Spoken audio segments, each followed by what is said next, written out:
neighbor, say, hi, sister. Look to your neighbor to your right, left. I'm lefty, so to your left, hi, sister. So thank you, Michelle, Indie Mom of Comedy, for being our host for the evening. And I'm going to be brief. I tell you, today, feel me. It was an amazing time. So we just get one more clap for today. All about you, all about you, all about me, and that we give ourselves permission to love on each other and love on ourselves. And our young people earlier really set the bar. And so, thank you again to the emerging leaders, to Michelle and to Acacia, Marion, and all of you all who helped support the girl track. Say girl power. Girl power.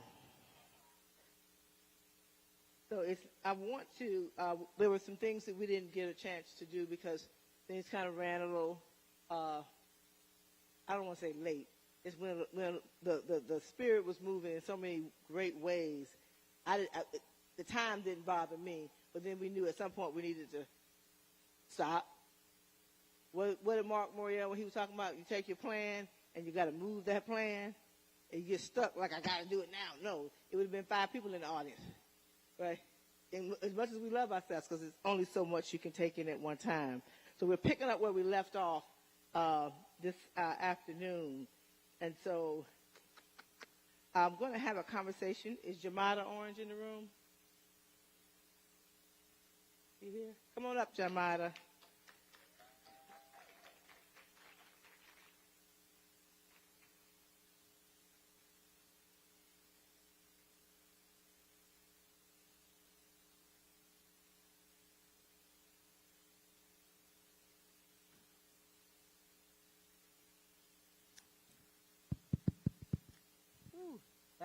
That light is something. I know you can't do anything about it, right? I can't see anybody now. Isn't that gorgeous? Just gorgeous. So, many of you all know I spent a lot of years in Atlanta, and we've been weaving into, over the course of these 4 days now, making sure we never forget to remember. And anybody remember NACP Reverend Hope used to always say, never forget to remember. And he's with the ancestors. And so this sister here, I've known her since she was, and so her father, she allowed us to borrow her dad, her and her sisters and her mama, Reverend James Orange. And she's carried on that legacy. I was a part. Is Donnie still here? Yeah. Donnie. And Donnie, just wave. We were part of something called the Blue Crew. And it started in, and it showed up, right? We just showed up. But what it is you say, how did I get involved in this work? I talk about, it was Atlanta coming out, and I was in Atlanta in the 80s at Clark College there, now Clark Atlanta. And so, you say, I'm going to get involved later. Well, I always say young people, get involved when you're young. If you get involved when you're young, you'll stay involved in some way, shape, or form. And so so her dad recruited us with Andrew Young, who's turning 90 years old, and they're celebrating his 90th birthday tonight in Atlanta, was running for office. And I went down, I was getting ready to pledge Delta, and all I needed was a day of community service. So I went down to the campaign, and that's where I met your father, and so many other folks who are some still here and some not, and got involved in the Andrew Young campaign. Next thing you know, you're over there, you're over at the King Center. When Mrs. King was alive, there were so many of our civil rights icons that lived in Atlanta at that time who've gone on, many of them, including her dad. But we got to know them. They were kids. We didn't like them. I'm going to stop. They didn't. That's right. We didn't like them. I was even tell them. I'm going to tell them. Okay, now who? Okay, I'll be quiet. Thank you. Thank you. They didn't like us because we. Well, I didn't find out till I was grown though. I was like, really? But because and I can understand that because we were always on the road, and he was her dad never stopped to the day he died. He never stopped working for the movement. And what I wanted to do, not spend time definitely lifting up your dad, but you've carried on that legacy. And that's what I wanted to talk about.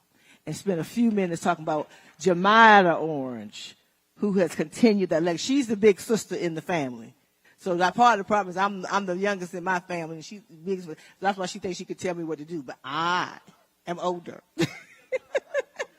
So one of the things that we did was every year we would do, and you still do this, I want to tell them, how have you carried on your father's legacy? And Google him, young people, Reverend James Orange. Thank you, leader. So you know who we're talking about and why it's so important to us even being able to sit in this room. He was there, and he called all of us leader because he was pouring into us that you are the leader you're looking for. So, Jemida. So I carry on because y'all carry on. And what I do is all of us takes his legacy. Now, first, let me go back. I sat here earlier this morning, and I thought about how I'm the oldest of 5, and they called us a gang. But we nonviolent. And sometimes. Not Deidre, though. And I thought about it. We were angry with y'all because he spent so much time with y'all. And I thought, but while he was spending time with y'all, we were still there, too. Yeah. So that was just stupid. But anyway, I was young. We were young. And the thing is that he poured into everybody that he met. He was a fabulous organizer. He was a fantastic bridge builder. If you wanted to, he could pull the Muslims together, the Jewish people together, the black people together, and he would have everybody in the same room at the same time. He was a collaboration builder. Yes. When I look at the women that he has poured into, because he was adamant about pouring into everybody, but he definitely poured into some very strong women. That he poured into Melanie Campbell. He poured into LaTosha Brown. When LaTosha Brown and Black Voters Matter, when she wrapped that bus, I said, Lord, if that ain't James Orange right there. Mm-hmm. He poured into Deborah Scott. When Deborah Scott get loud, I said, Lord, if that ain't James Orange right there. And he got Donnie. Well, Donnie, Donnie's a simmer. Donnie is learning nonviolence, and he's still, he's a little older, but he's still learning nonviolence. Because we were in a situation, I was like, no, we nonviolent, Donnie. He was like, no, you nonviolent. He brings people along, like Helen Butler got voluntold to come to People's Agenda. Ain't that right, Helen? See, she got voluntold. We don't give Felicia Davis, Felicia and Daddy's relationship. I have to pray for y'all. Because they used to go at it all the time. But he poured into Solandra out of Florida. Solandra. So he wasn't just Georgia-based. He went wherever. Mississippi, Deborah. She's not here tonight, but Deborah, remember, he would fly Deborah up to sing for him. So it's all about the relationship, like we talked about earlier. It's all about just not being afraid to pour it in. One of the things when I was a supervisor, because I retired, when I was a supervisor, people were like, well, people don't like to tell the job because they think you're going to take the job. I said, no, you can have it. I'm good. I said, because what I'm going to do is I'm going to teach you everything I know. Because if I teach you everything I know, I can stay in my office and play freestyle. I want you to be able to grow. And I think He poured into me to let me know you can be a strong woman independently. You can do this. Now, it took me, I did not grow up until February 16th, 2008, when he died. Because I was still, when my daddy died, and true story, my daddy died, I'm grieving. My car was messed up.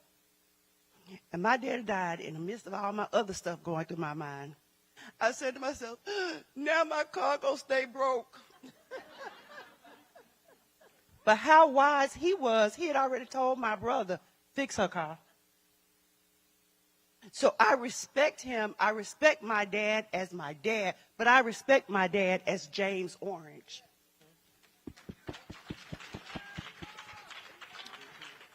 He was somebody, don't be afraid. This is not the group because y'all poor. Y'all are lovely about mentoring. I love that about you. I love coming here because I love to soak. I like being the sponge to soak up y'all presence. Y'all just do something. I don't want to be Melanie because she just be running around too much. And no, when we sit down to talk, I just want to talk family. So I want you now, and this is last question, and are you still, and this is what we do. I'm bad about it, and it's very important to know about your daddy. But you have continued that march. Anybody been to Atlanta during King holiday time? And it wasn't just a march. It was part and continues to be part of the movement and keeping the legacy, not just as a legacy of remembrance, but to continue to push issues. And y'all did it anyway out there in some kind of way this year. But talk a little bit, because a lot of people don't know what we're talking about. But MLK holiday, way back when Miss King first started the King Center, she decided that she wanted to honor Dr. King's birthday. So people ask, our name is we the MLK March Committee. And people are like, oh, no, we the MLK March Committee because we had a whole week of activities. Miss King broke everything down, and we were just that, the March Committee. We dealt with the march. That became our name. And so now when we do activities, and Reverend Bernice King has taken over those weeks and the weekend activities, I consider us the adult child of the King holiday. We do our youth conference still. We talk about the current issues that they may face, but we also make sure that we still talk about the 6 principles of nonviolence. We do an artistic expression, whereas Daddy would do a gospel concert. So we still do that, and we did the gala. We still do that. And then on Monday, we still do a host of activities, including the march. I took it on because, that was my legacy. Melanie operates in the legacy that he allowed her. That was mine. I operated because I have some people around me that believed in that dream. Now, Daddy had his crew, and Donnie was supposed to be a part of my crew, but he came up here. And I have my crew. And so, we may not travel the way Daddy, Dito, and Walt did, but we still get things done. I call Deborah Scott and be like, yo, I got barricades. Can you help me? And sometimes you have to do that. So it's not about, he prepared us for it. We go on, and it's tough. It's tough because when I'm marching down that street in the front, I'm thinking of him, but I'm also thinking of some of the other people who normally march with him. The names we don't know. So, we taking it on, and, that's what we do.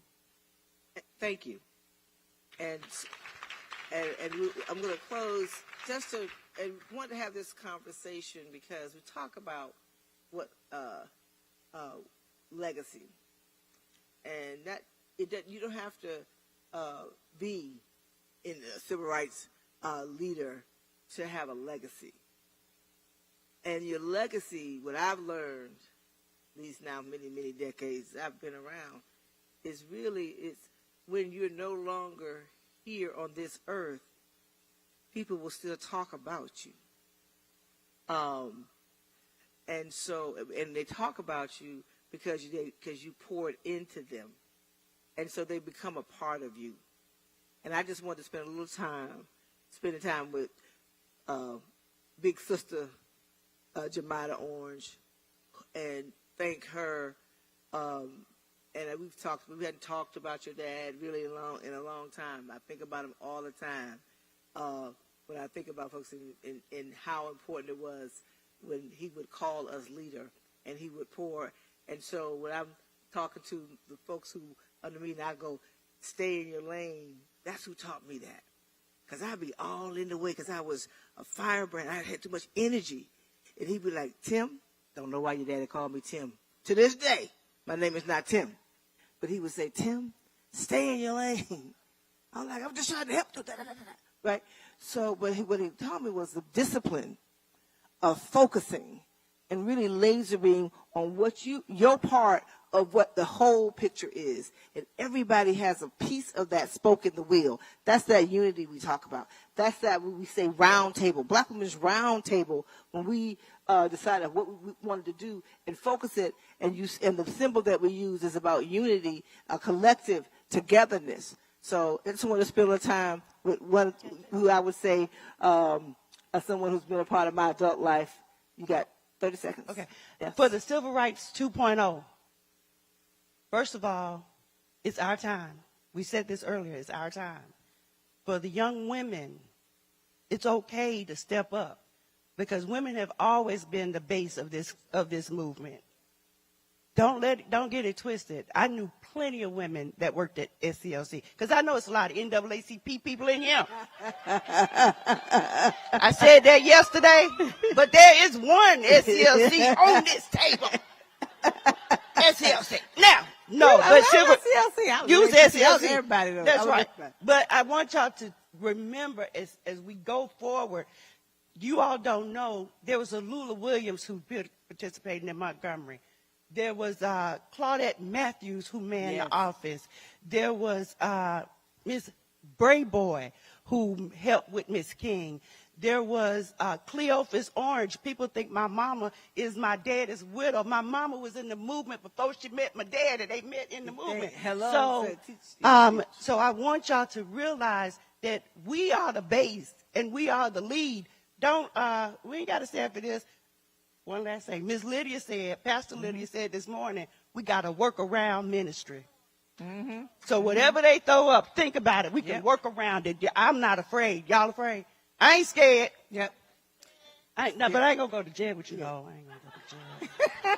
Well, at least you come and just... I come up and help. She came to help. She did come to help. So would you all just give my sister Jemida a round of applause? Thank you, my sister.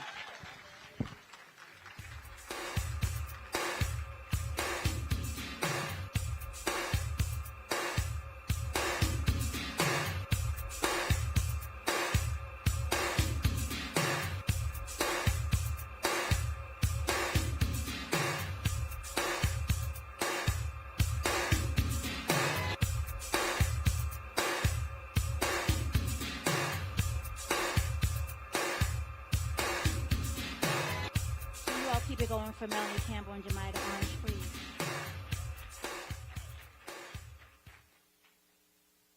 We are so grateful for Legacy and for the lessons that we learned being here this weekend. I know that even I am learning every day, and that's a beautiful thing.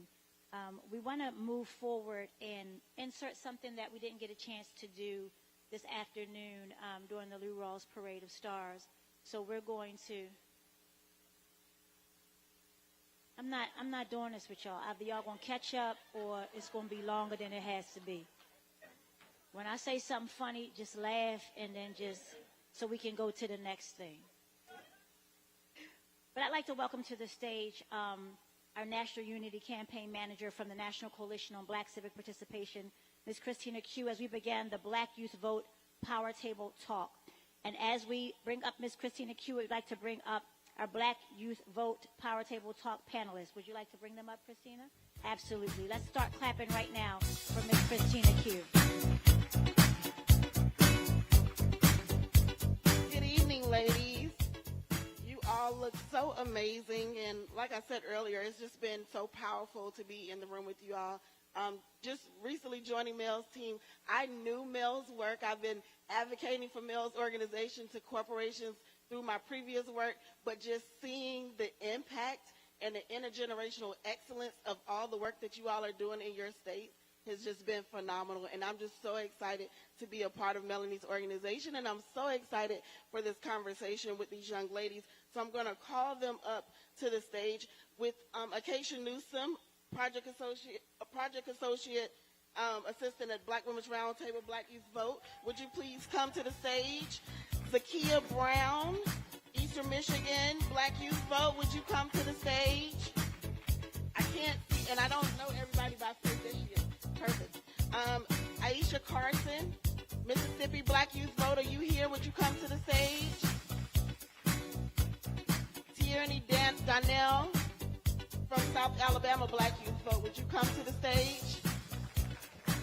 And Mary Pat Hector, she's here with Georgia Black Youth Vote. Would she come to the stage? So we have 2 rounds because we have so many amazing youth leaders. So we are going to do this as a quick speed dating style.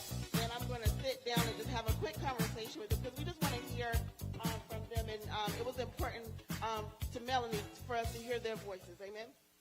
Well,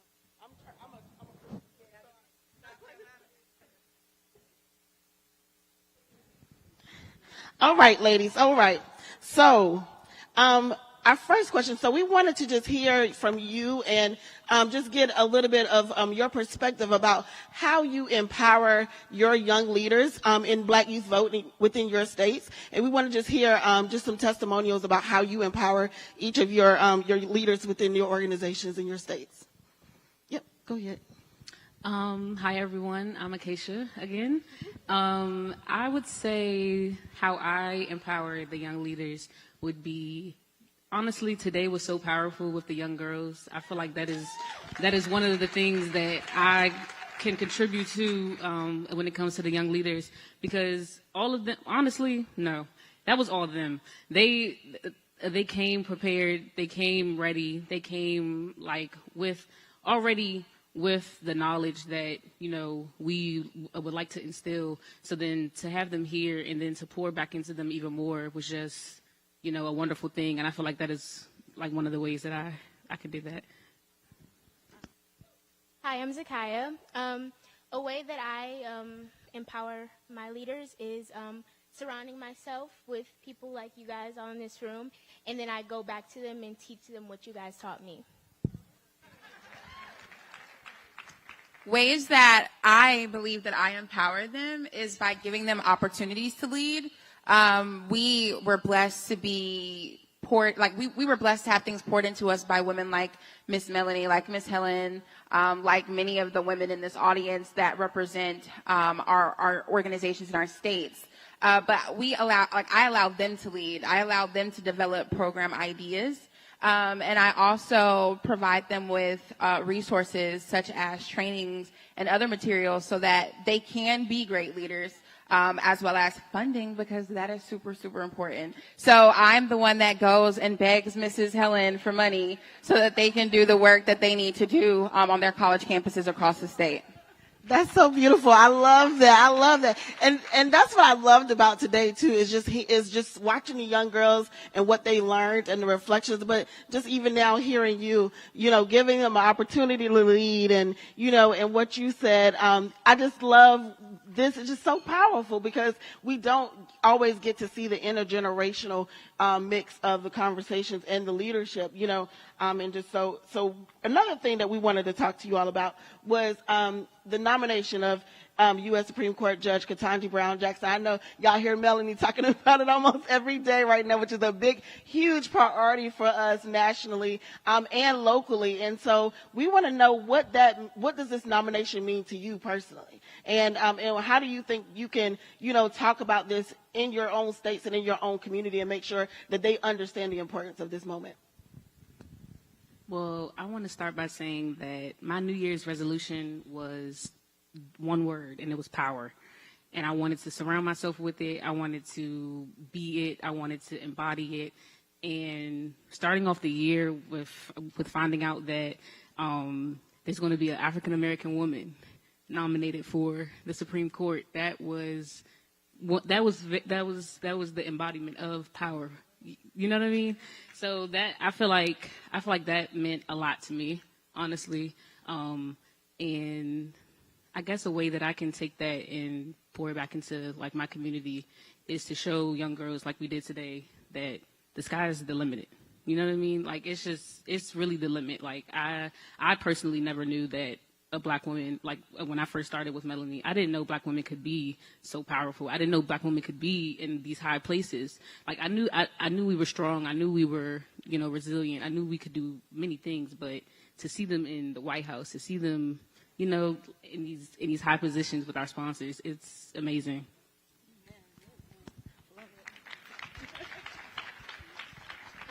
I think that is exciting as well.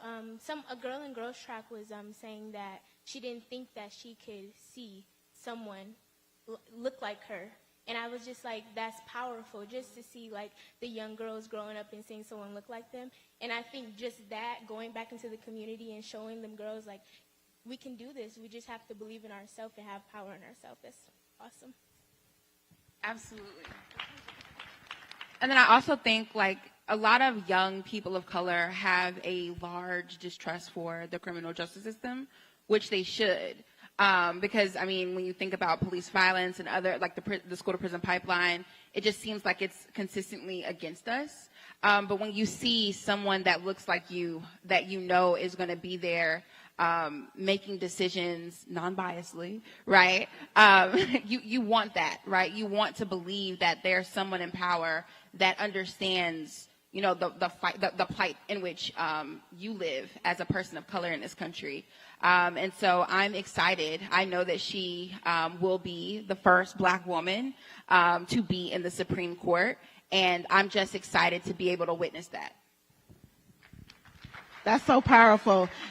And what I want the ladies in the audience to see is that they're watching us, right? So the representation, the power in that moment, and the and how I just lost my train of thought, but how you guys how you see that and you are embodying that and you're taking that back. It's just so powerful. And so thank y'all so much for sharing that.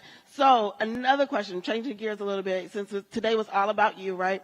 We wanted to know, what does self-care look like for you? Self-care for me is learning that it never stops. Learning that, or knowing that it never stops. Knowing that every single day it can be the smallest things. Even if you wake up happy, even if you wake up in the best mood, there's still little things that you can do to make yourself, feel just better, like a priority, like you said, or like you're just that girl. Like I don't know how else to say that. And knowing that you never get, there's never a point in your life where you won't need it. You, just like the young lady said today, you spend 100% of the time with yourself, getting to know yourself, learning yourself, asking yourself the little questions like, why do you do this? Why do you do that? That's something that we learned in the girls track as well. It makes a world of difference. And I feel like that's self-care for me. For me, I would say being in the community and giving back. Growing up with my mom in the community since I was a kid, I would go to work with her all the time. So it's just like little things like that. During these COVID times, me and my co-coordinator, we've tried to give back to the community, giving away free things and stuff, just so people know it's okay and that we're there for them. Because right now, the main concern is not about tissue and laundry detergent and stuff like that. It's about food and where they're going to go when you have to go to work. So I love all those answers, but I'm going to be the person to say I'm still trying to figure that out because, work and school and life, and like right now, we just concluded the I feel like we just finished the 2020 elections yesterday, and now we're moving into 2022, and like self-care for all of us in this room is about to feel like, what does that even look like? And how can I during this time? Because as a Black woman, it just kind of feels like it never stops. There's always something to be fighting for. But these days, self-care for me is just taking a nap. Like, I just want to go to bed. I want to be cuddled up, like in my blanket, watching my TV shows. That's self-care for me right now. But again, like, I'm still working to figure out that balance. And I look forward to learning how, over the course of the next few months, learning from all of you all about how you all are practicing self-care during the organizing of 2022. Yeah, I'll be transparent. That's something I had to work on this year. And for me, I journal. I do affirmations now. But I also had to learn I had to get up earlier. And I need to work out and get my day started earlier so that I can be more productive. And so for me, that's what I had to do. So I'll answer the question as I'm asking the question. So thank y'all so much. And so we'll have our next round of ladies come up. Let's give these ladies a hand. Thank y'all so much. So if we could have Marion Harrell from Florida Black Youth Vote. Are you in the house? Come on up to the stage. Sequoia, Howard, yes, please give them ladies a hand as they're coming up. Eastern Michigan, Detroit Black Youth Vote, come on up to the stage. Jacayla Lipsy, Kalamazoo Black Youth Vote, come on up to the stage. Amira Moore, Kalamazoo, come on up to the stage. And Ariel Singleton, Georgia Black Youth Vote. Come on up to the stage. And Asni, Mississippi Black Youth Vote. Come on up to the stage if you're here. Is that everybody?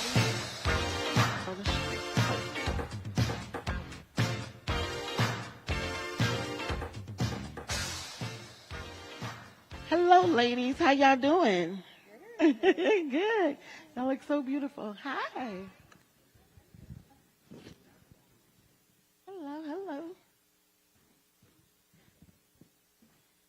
Perfect. So, really excited to hear from you all too. And we're going to do the same round of questions again. This is like a speed dating conversation. So, we'll start the reverse order. Okay? How's that sound? So we'll pick back up on. We'll come down to you last since you didn't seem too happy with that. But so we'll start you, Ariel. What does self-care look like for you in this season right now? Self-care for me looks like listening. Like right now, my body is telling me that my feet hurt. So when I get back to my feet, I might slip these off. But no, really, Acacia was making mention to the young girls that were saying, get to know your body, get to know yourself. And while I was at my table, I was just thinking, I was like, nobody told me that until I got into my 20s. Like, really, when do we learn that? And I'm like, they learning that already? No, you don't get to know that until you know a certain part. But it's really about listening to your body and listening to those trigger cues. Because if you don't, you're going to shut down. Your body's going to yell at you at some point. So.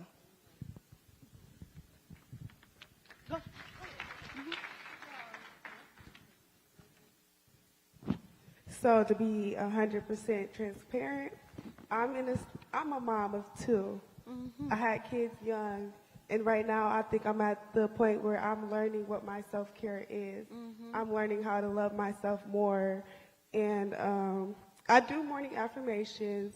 I just finished a wonderful therapy session, and it was like 18 weeks. And even during that therapy session, I was finding things about myself that I didn't know. People talk about trauma, and I'm just like, okay, what is my trauma? And then when we went deeper into it, I was like, oh, okay. So then they taught me, okay, tell yourself you're beautiful when you wake up in the morning. Yeah. I tell my daughter every day, you're beautiful. You got a pretty smile. You look cute. You're a princess. So I had to tell myself, I got to start telling myself that. I can't tell her that and feed that into her, and I'm not feeding it into myself. Amen. So. Amen. That's so good. That is so good.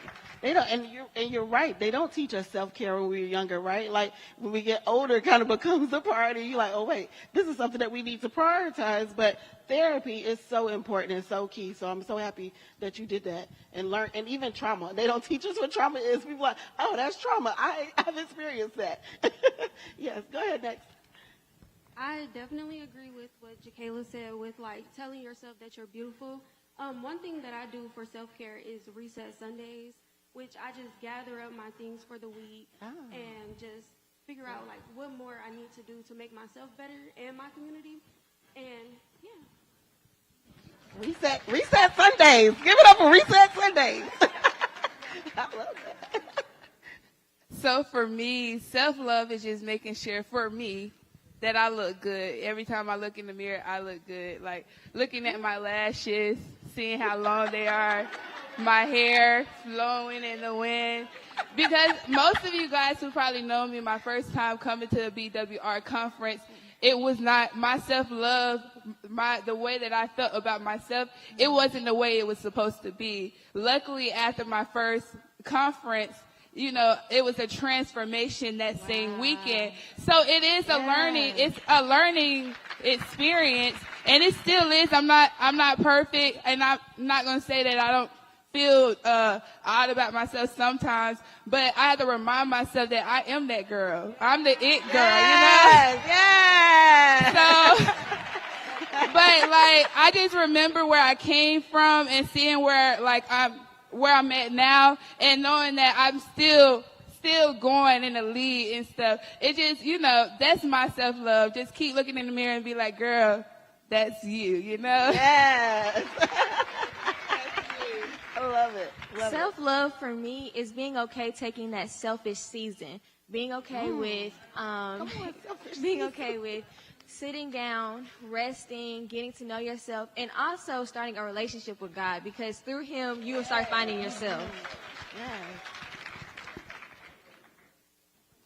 My turn. Hi, everybody. So my self-care, my self-love is basically what everybody else said, but definitely taking care of my mental health. And changing my mindset, my mind frame about how I think about things.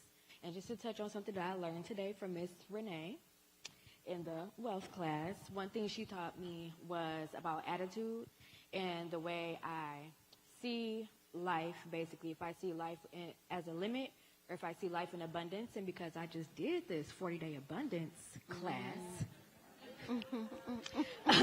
that's how I see it. I have infinite abundance. I have infinite prosperity.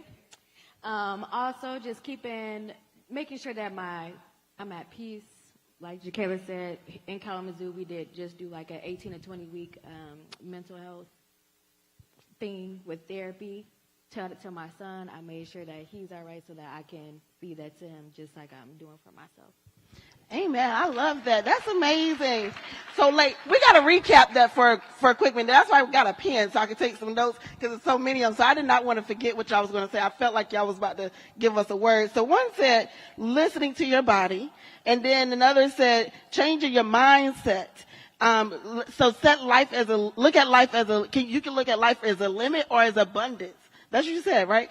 And then a selfish season. It's okay to have a selfish season. And then looking good, like, right? That's important. Like, you know, you got to work on how you feel and make sure how you feel represents on the outside. I love that. And reset Sundays, okay? Reset Sundays.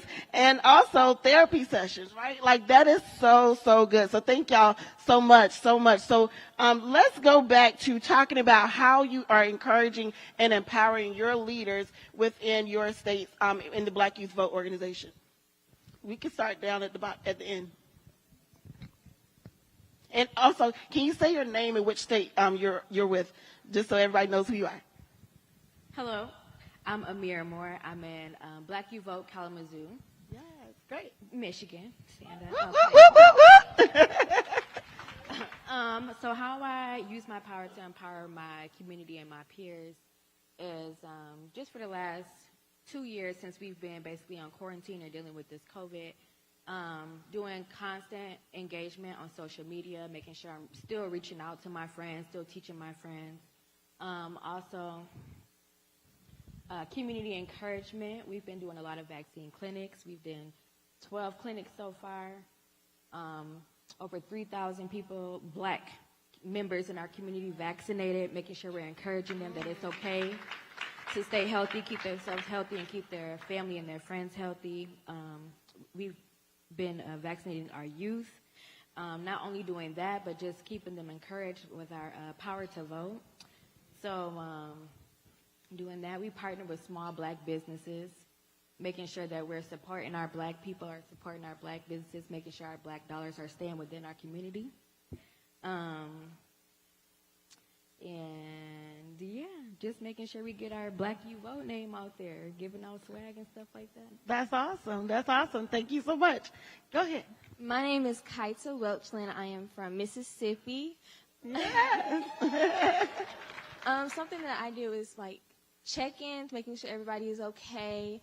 Also, posting things on social media, letting them know like what events are coming next. Something that I recently did, me and my friends job shadowed my mother, and so they got like a special look into what she does. Also, I just let my mom's Cassandra Welchland, so she's yeah. So I just let people know, like, what are we doing around the community? What are we doing to help others? Letting them how important it is for us, for women, to be paid as equal as men, especially in Mississippi. Great. Awesome. Awesome. Go ahead. So one of the things that we I'm sorry. Greetings. I am Marion Harriel, State Coordinator of Florida Black Youth Vote. Yeah.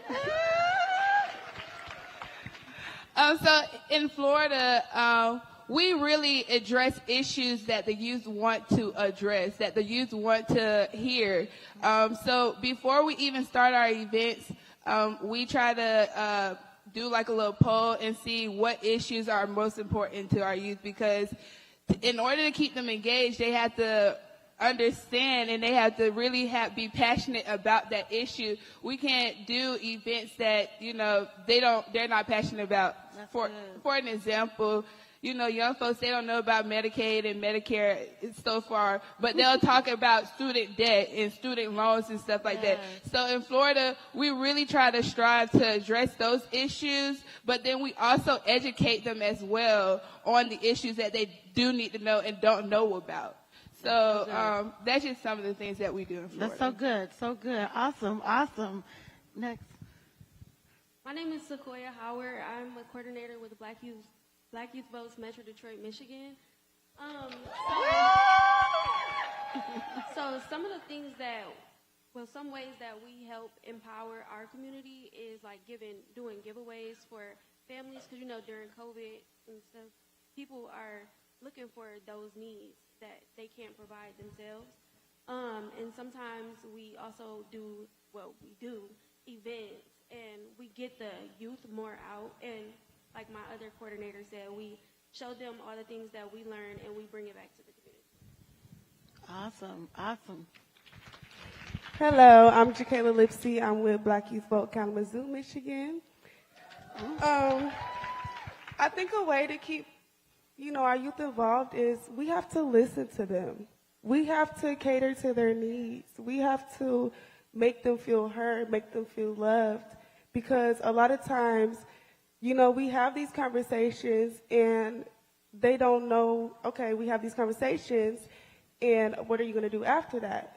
And I think the main thing is listening to them, making them feel like they have a voice, and just making them feel like they're important, and then just putting that into whatever actions or, events, things like that. So in Kalamazoo, we actually do a lot in our community, and we do a lot around the youth, especially our campus, and then our middle school and high schoolers, because they don't feel heard. They don't feel like they're important, and I think that's the main thing. That's amazing.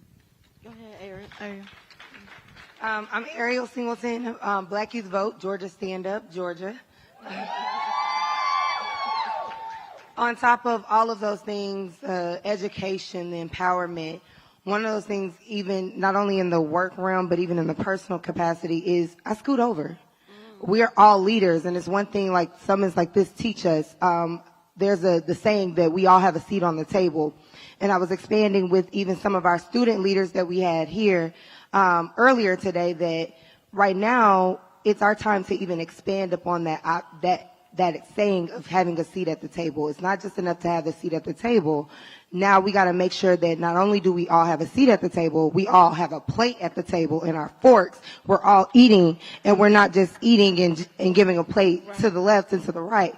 And so having that capacity of where we have leaders that are natural, bringing them in, allowing them to lead, supporting them in their leadership projects, whether that's on AUC's campus, that's on Albany State's campus, that's on any campus, they can take these tools and they become individuals like the Miss Melanie Campbell, the Deborah Scotts, the Helen Butlers. And so we want to make sure that we're filtering into our leaders that are already naturally lit. Awesome, awesome. Cultivating your leaders. That's amazing. And what I also heard was engagement on social media, addressing issues, polling your youth and finding out what's important to them, because that's important. Listening to them is important. And so I'm so happy that you all are up here and sharing, because we're listening and we want to implement all of what you're saying, and we want to take this back and we want to work with you all and keep making the change that we want to see, right? And so just our last question again is, how does this moment, what does this moment mean for you all, personally, just to see the nomination of, U.S. Supreme Court Judge, Ketanji Brown Jackson, and I know you all are thrilled about it. And so what do you look forward to, how supporting this in your local communities, in your states through Black Youth Vote? Okay. It's amazing. It is super amazing just seeing the Black power. And I say that very lightly because we say Black power for other people to know. We already are powerful. We see that power left and right all the time. But to me, it also shows opportunity.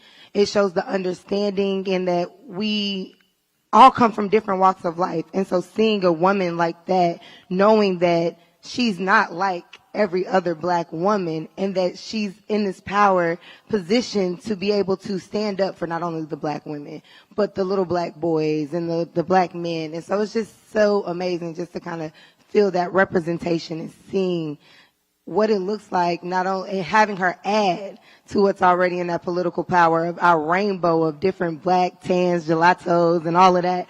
That's all in the White House and in D.C. and everything. So it's amazing.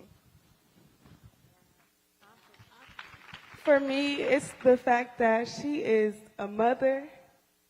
She has been told that she couldn't do it, and now she's doing it. Yes. So for me, she gives me hope. Like, okay, if somebody tell me I can't do something, guess what? I'm going to prove you wrong. Yes. Because Awesome. we can do anything. Us Black women, we can do any and everything. I've always heard this song where they say, anything boys can do, we can do better. No offense, guys. But that's always stuck with me. So that just gives me hope for me, my child, and even my son. So yeah, I'm excited. I'm really excited. And then to go back to the community and just educate them about who she is. I know there's a lot more young mothers like me, and just seeing her in this seat, it'll just tell them, like, you can do it too. Amen. That's amazing. Thank you. I'm just really excited. I'm really excited to know that this is the first Black woman to be nominated for Supreme Court. That's just so exciting. And it shows that we can literally do any and everything that we want, like anything. And I'm excited to take it back to my community as well. Awesome, awesome.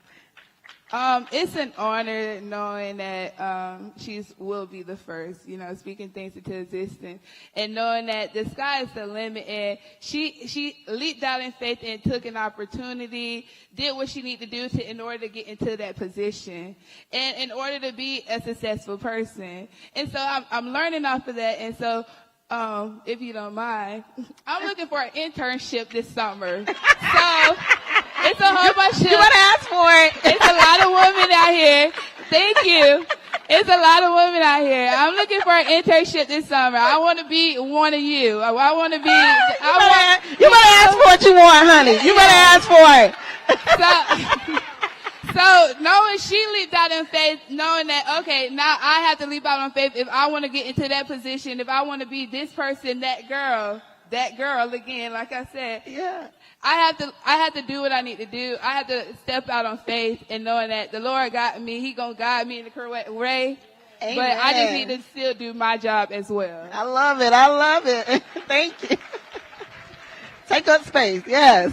Honestly, it's really inspirational to see her in the position that she's in now. As women, we get underlooked. And it was when World War II happened, when men had to go in the war to fight and then women took their places for us to be seen, just to give a little sprinkle of what we can do. And then... You better teach. And then in the 15th Amendment, black men got the right to vote. And then it took 4 amendments plus the women's suffrage movement for the 19th Amendment to come around. So to see her in the position that she's in is so inspirational, and it lets us know that we can do anything that we put our mind to. So thank you.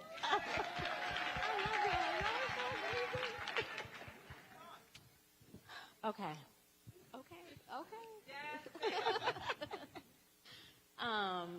Just to share something, because a lot of us have been put in these positions by our moms or by our aunts, you know.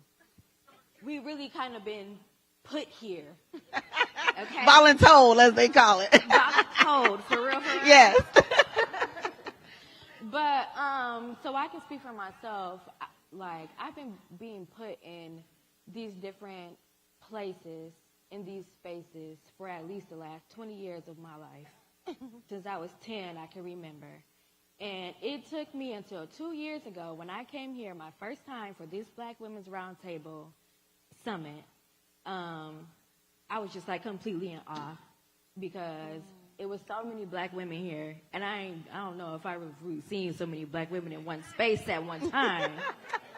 Not only that, but it was just so many black women in high power positions. We just came back here for a one-day trip back in November, and I got to listen to like 4 different black women congresswomen. I didn't even know that they were even in office. So now to come back this year, all of this has happened in the last 2 years. So to come back this year and, you know, knowing that we now have a black woman nominated for the Supreme Court in such a high-powered position, being a child who had a parent incarcerated, being a sister who has a sibling incarcerated right now, it's just really inspiring. It's inspiring. Being here with my 2 daughters right now, it's a real honor. And I'm very appreciative and I'm very grateful to be able to sit in front of you guys and, you know, have this right here. I'm really grateful. Amen. Thank y'all. Y'all are amazing. Can we give it up for these amazing young leaders? Can we give it up for these amazing young leaders? This is our future. And we do everything we do. We fight so hard because of y'all. We are paving the way, and so we're so excited. We can't wait for y'all to continue to take up space and to continue to lead in your states and nationally. So the world is yours. Thank y'all so much. Thank y'all. Oh, Melanie wants everybody else, all the other ladies, if you all will come back up to the stage. She wants to take a quick picture. If all the other young ladies that was on here on the previous and the conveners, please, state conveners as well. If you could come up really quick for a quick shot.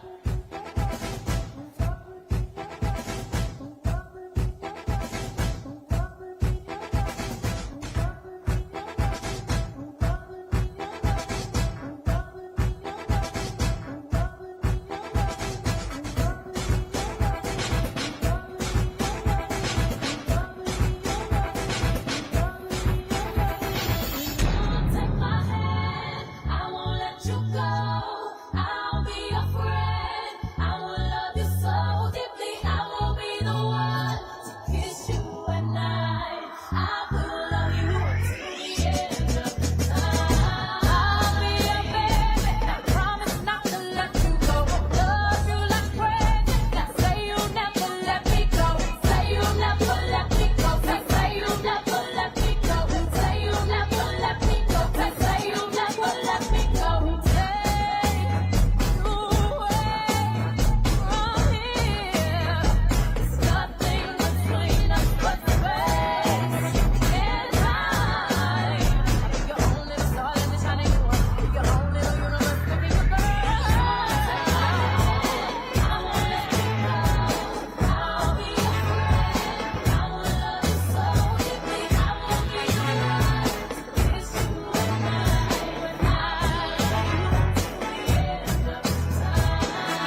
our future, and they're not even future leaders, they're leaders right now. Can we give them a round of applause?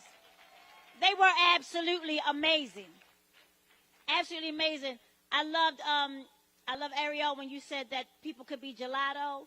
That's actually something you eat, but I appreciate that. She said everybody, black, white, gelato. Gelato is a fruity thing to eat. I knew where you were trying to go with it, but I'm gonna need you not to call people gelato. And can we just clap for Marion, because Marion said she's gonna get her an internship. Marion said she get an internship. So let's keep this party going. And I also love that Marion said she liked to look beautiful, so she liked to see how long her lashes are. They are as long as the ones that you paid for is what they are. Let's keep this party going. We're going to bring our president back up one more time. Let's clap for Melanie Campbell, please.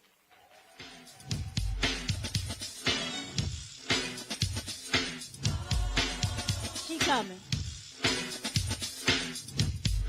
I already introduced her. Let's introduce her like I didn't introduce her. Clap for Melanie Campbell again. Like I didn't just say that.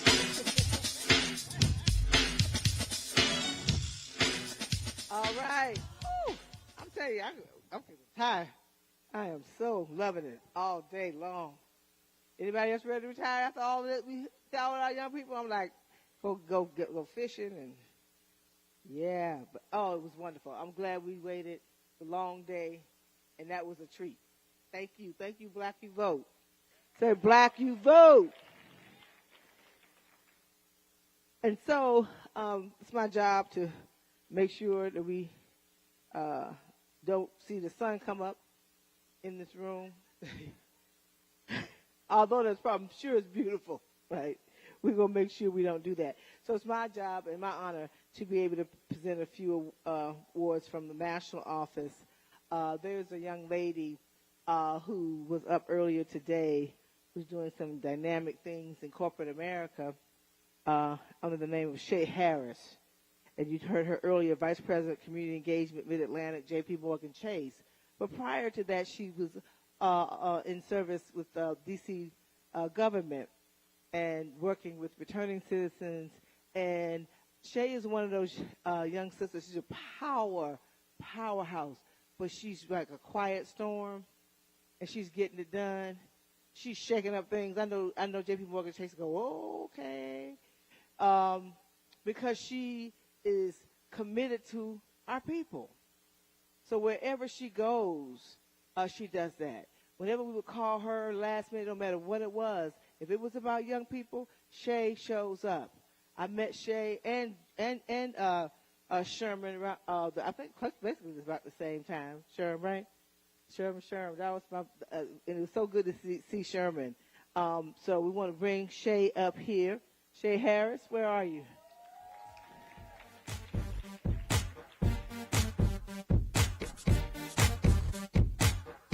She is the first recipient for the 2022 Sistars Leadership Award. I can't let go of the mic. This is the thing. Here, come on. We're going to take the picture.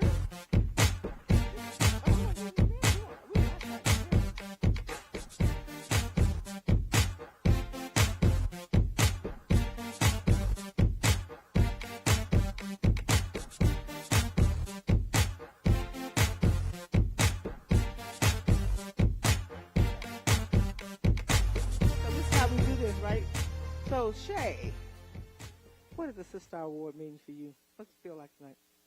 Wow, I wish I had been prepared. Amen. It's an honor. You are someone that I've watched. You've seen me, again, known you for over 10 years, and to be under your tutelage, even from afar, I respect you and I appreciate it. And so this means a lot. I think the world of Black Youth Vote and the work that you support and do day in and day out. So thank you.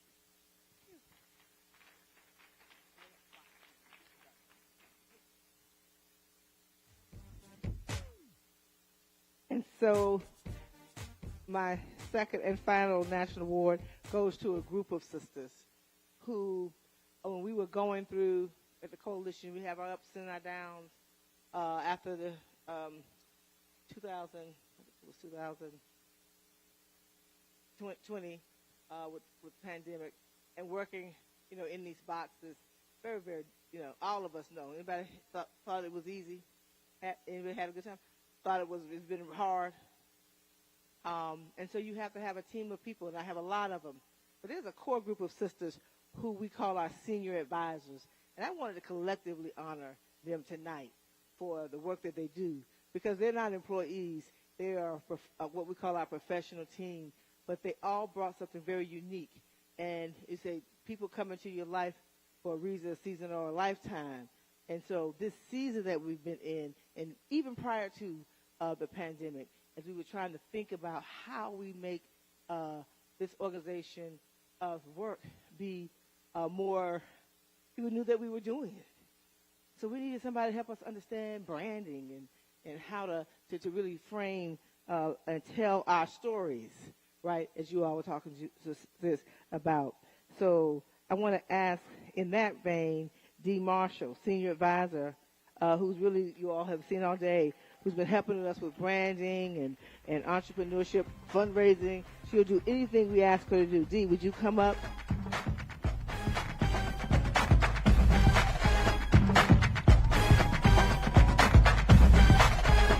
They didn't know I was going to do this. That's okay.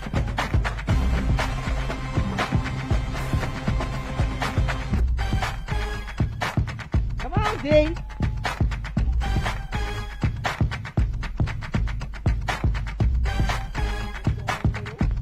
Thank you, Dee.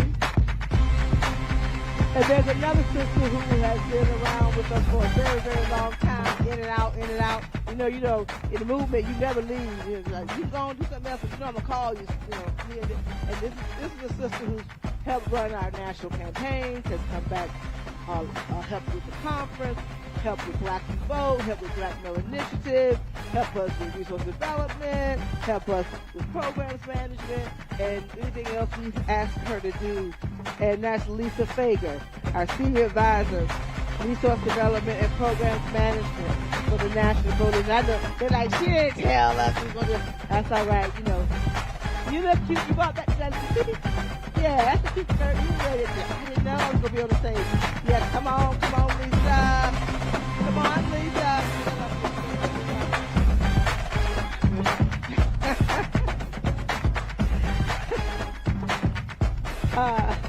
Next, there's a sister who's extremely brilliant. She's a quiet storm, right? When I had to deal with people coming at me, always putting on me, talking about technology, policy, and all these other kinds of things. A mutual friend of mine and hers, David Koenig, who's from Florida. And when we realized that if you're working in the space of civil rights and you're not working in the space of understanding what's going on with technology in this country, then you're really not understanding that you're not fully embracing what you have to do when it comes to civil rights, because there is, and at that time we were really concerned about the digital divide, and I remember people talking about net neutrality. I didn't know what that was. I thought it was something off a highway or something. I had no idea what they were talking about back then. And being able to make sure, and what I learned was that Black women's voices weren't in there. People of the FCC, Federal Communications Commission, right? Did I get that right? And Black women, Black people, not many Black organizations weigh in on these policies that impact our daily lives. And so this sister came along, and it's amazing what she can maintain when it comes to that space. And she is another one who, if I ask her to do something else, be a co-editor for the BWR report, or help to plan policy day, and work now more recently with Josh. And her name is Jocelyn Tate. Joycelyn, she will let you know. Tate, Senior Policy Advisor for the Coalition and Black Women's Roundtable. Joycelyn, is she in the room?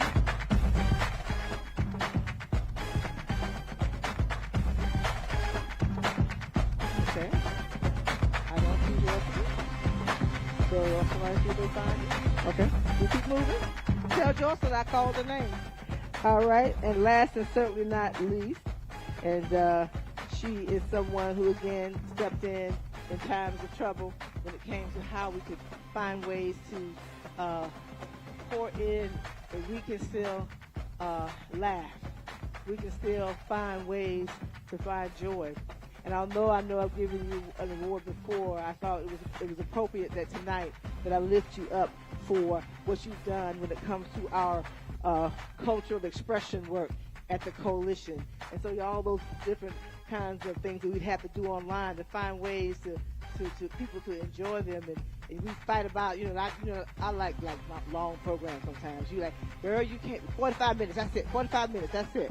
I'm like, girl, no, we'll find somewhere in the middle, right? And so her name is Michelle, the indie mom of comedy, who's a senior advisor for cultural expression. I know y'all your manager. Okay. National Coalition.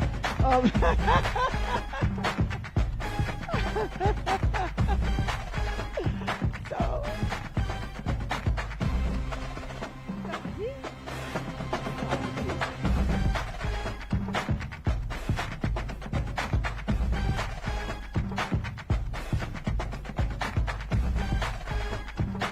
D, I know y'all like it. Spirit wanted me to do this, so I wanted to do this as you all as a collective group, and just wanted to show you my appreciation and our appreciation for all you do for the National Coalition and Black Women's Roundtable and anything else I asked you to do. So, Dee, tell us, what do you think about? I know it's a shot. Because they look at me like, yeah, I would have worn something else. You look cute. Okay. And so what's the question?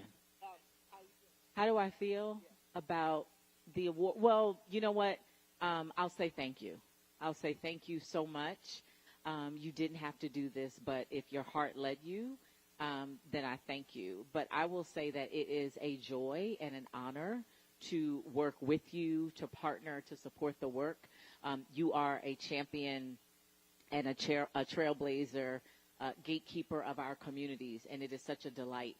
My life is forever changed that I am able to work with you and to see you pound the pavement and lead the charge to fight for things like our voting rights and such.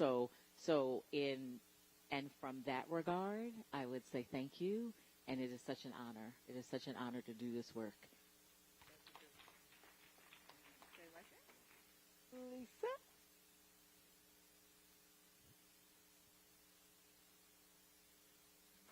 You've trailed so many things, right? We fuss, but we love each other. It's like you fuss. So I appreciate you, Lisa. Yes, Melanie is the big sister I never had, and I love her. And I know if we get in it, that it's all love because she knows I love her, and I will do anything for her. As you can tell, all them titles, I don't know that I was qualified for all of them, but I was like, okay, if you think I can do it, I can do it. You know, like everybody said, somebody believes in you. You're like, she believes in me, and then I makes me believe in me, you know? So I want to say, I love you, girl. Oh, that's right, my love.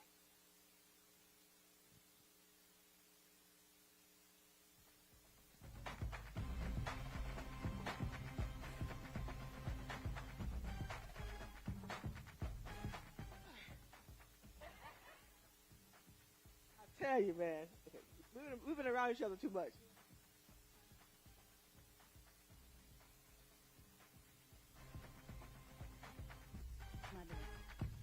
Okay. No, I just want to say thank you. Y'all going to get enough of me tonight, so I'm not going to say much, but I will say this. It is humbling, absolutely humbling to serve with you as my leader, my soror, my big sister. And I don't know when we started, but we're never going to stop. And I'll be here hopefully keeping you guys lifted because this is hard work that we do. So you need to laugh sometimes. We take ourselves way too seriously. And so I don't poke fun in a negative way, but I want us to be lifted. And so Melanie allows me and she trusts me to lift us. And I will work very hard to just meet the objectives that she's charged me to do. I've been working with girls since I was 15, so when I'm not telling jokes, I got my hands on girls. And so she saw that as just a part of my natural gift and allowed me to come and help push the girls track along. And for that, I'm so humbled and grateful. So thank you so much, Melanie, for letting me be a part of this.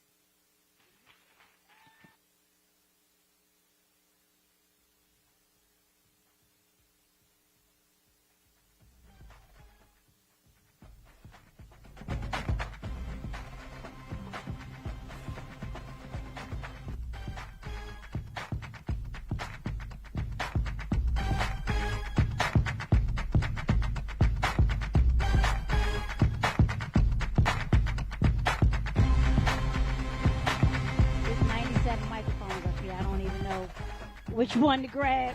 Can we just, Melanie just does stuff. Can we just clap? Do I need to do something, Josh? Because I see you walking toward me.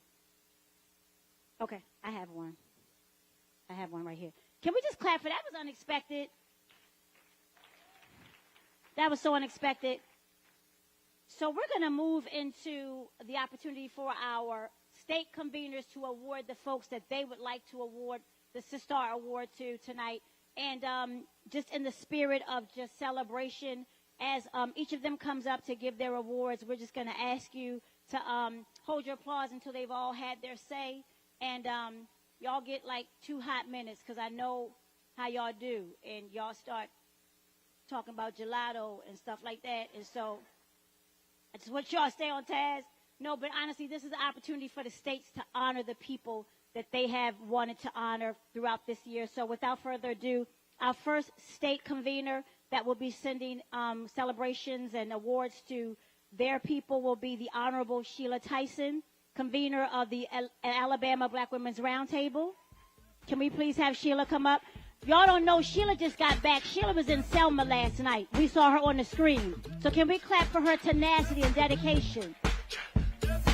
And just so y'all know, Sheila got a new husband. I don't know if y'all know that. But she told us the other night she got a new husband. Bless his name. And she got a new knee. So she got a new knee and a new husband. Can we get an amen? God is able. You need a new knee when you got a new husband. That old knee ain't gonna work. Ain't nobody talking back to me. That old knee don't work no more with the new husband. Come on up, Sheila.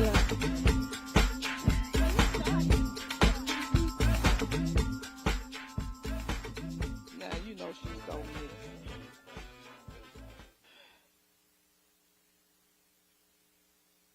This award for our Black Youth Vote is a very difficult award to give, because the young lady that we had planned to get the award that had been volunteering in Birmingham, Jefferson County, was killed. Yasmin Wright. Can I have someone from Winona to come up and accept the award from her? Dr. Hall, because you're one of the students from Winona. Yasmin was adopted by Janice Wright, which is her auntie. Yasmin was coming home from work, where she works at the zoo. Yasmin was shot at a stop sign going home in the car with her auntie.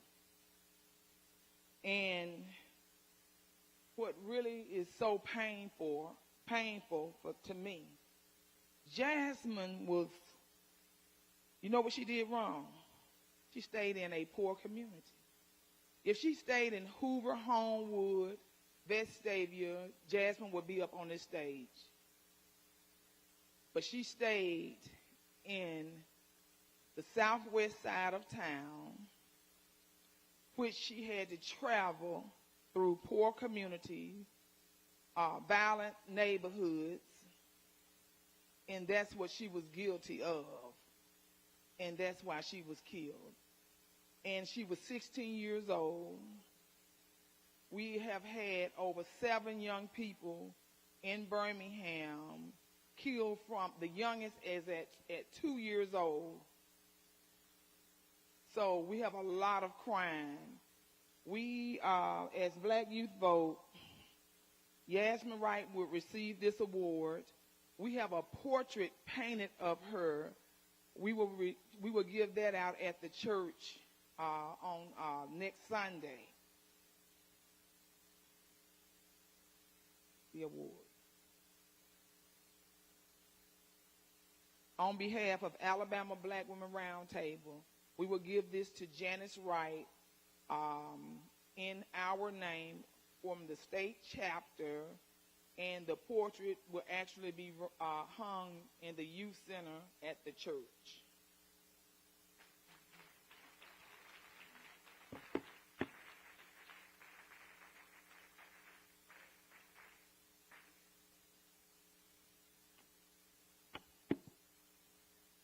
The other Black Women Roundtable, Terry Hatchett.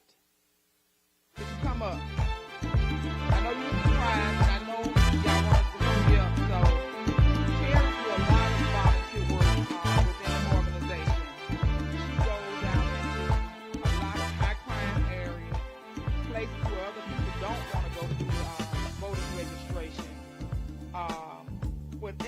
asked Terry for, she volunteers to do. You know, she don't want any money. She even packed lunches for her. And we don't even ask her, but she is the bomb.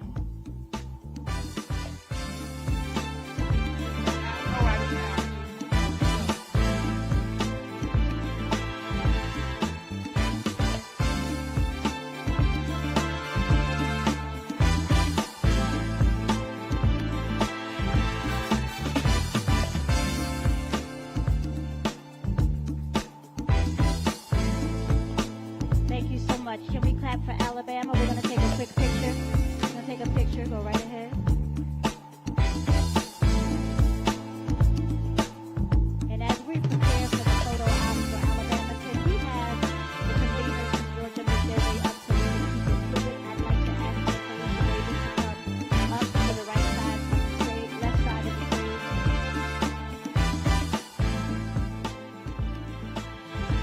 And following Felicia will be Helen Butler, and following Helen will be Deborah Scott. Just wait 1 second. Thank you so much.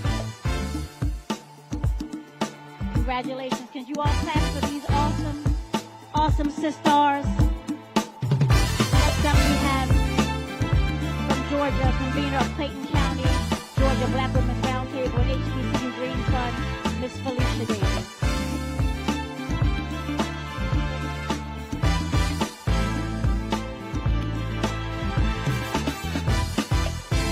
Okay. Let us finish Alabama. From Alabama, my dear sister, can we please have Miss Letitia Jackson? We're going to have Miss Letitia Jackson Daniels come up from Dothan, from the other side of Alabama. We've got 2 conveners down there of the Black Women's Roundtable. Please start clapping right now for Letitia. It's okay. Thank you. This award for the South Alabama Black Women's Roundtable goes to Michelle Hillsman. Michelle, would you come forward, please? Michelle has been working with us for several election cycles. And in our last campaign, she rose from just helping us do work to actually supervising our phone banking and our Canvas outreach work.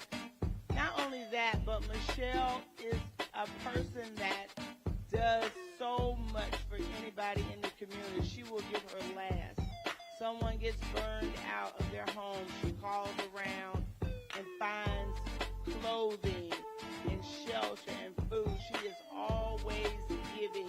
And so I wanted to take this opportunity. I know she's shocked. I wanted to take this opportunity to tell her thank you for the work that she does, not only for the South Alabama Black Women's Roundtable, but for our entire community.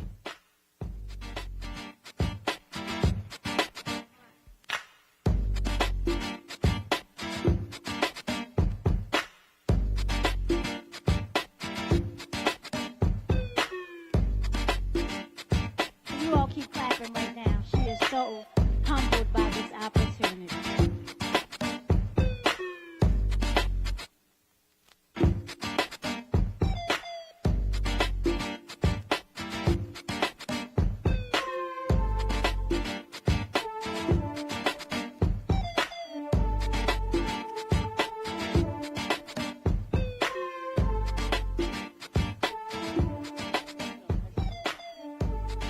Thank you so much, Alabama.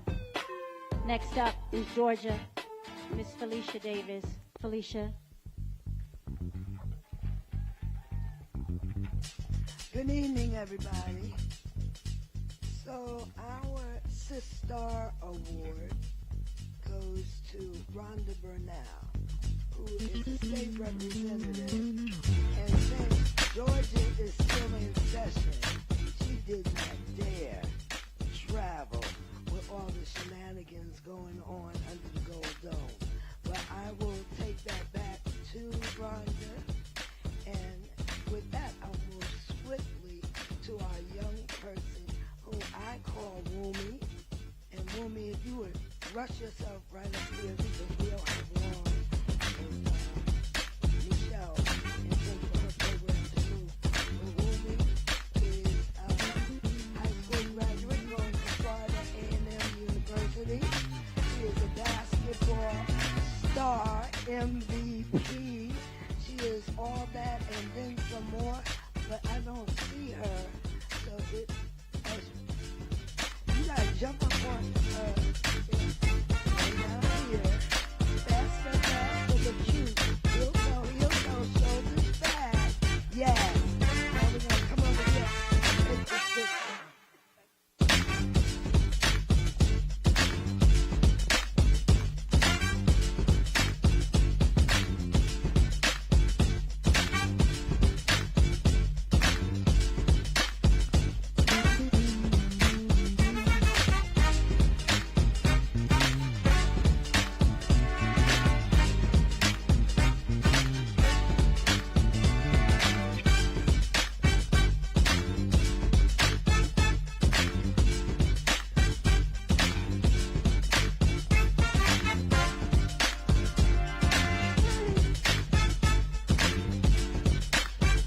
And next up is Miss Helen Butler from Georgia. Can we help welcome Helen Butler, Georgia Black Youth Vote Executive Director and Convener of Georgia Black Youth Vote, Executive Director of GCPA. Thank you. And I am so honored for our emerging Black Youth Vote leader. She had to leave because she's joining a line of sisters at the University of Georgia. But she was an honor student, very first in her class. She's very engaged. We brought her to protest at the Supreme Court, put her on the spot and said, make a speech. She didn't have to do it, but then she was ready and prepared. And she's doing a lot of work to make Georgia better. So our Emerging Leader Award goes to Fatim Nayan. She's not here tonight, but Janiyah Morton will accept on her behalf. Janiyah is another good one from Georgia who did speak at the Supreme Court. So we're training those leaders. Mary Pat is working with all of the fellows at different colleges. Janiyah is at Fort Valley State University, and she's accepting on behalf of Fatim.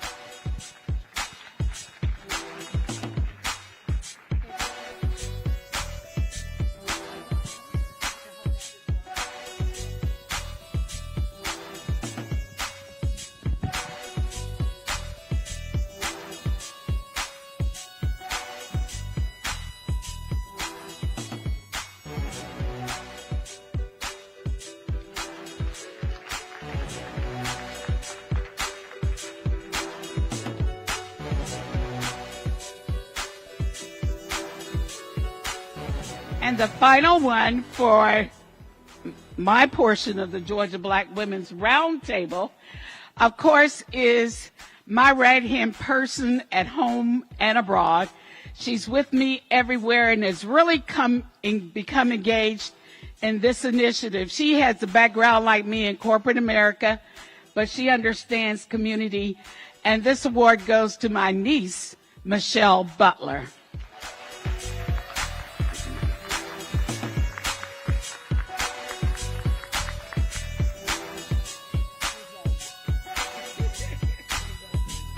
Can we clap for Michelle as she walks gingerly to the stage? Gingerly to the stage. Gingerly to the stage. Gingerly. Shaking her head no. Walk gingerly up the steps. Over there to your auntie. Hug your auntie. Hold the award.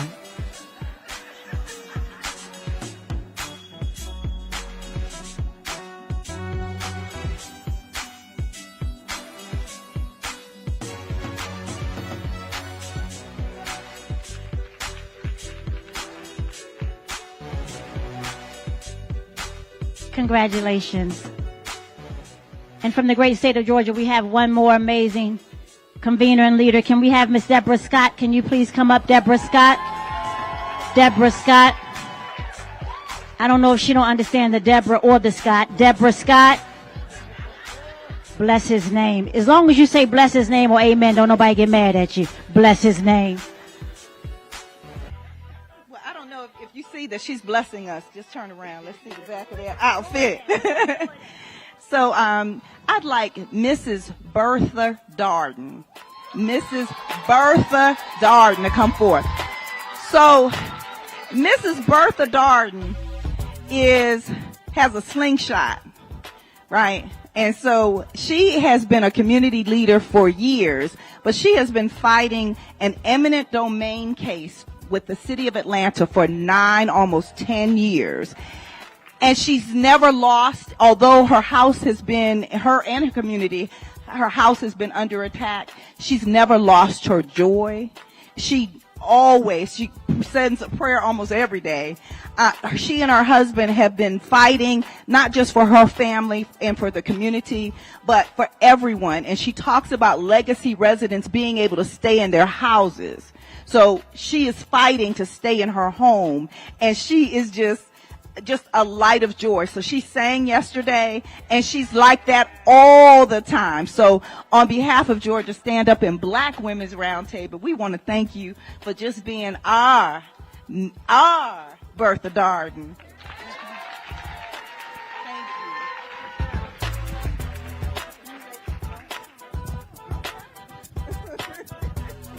She said no.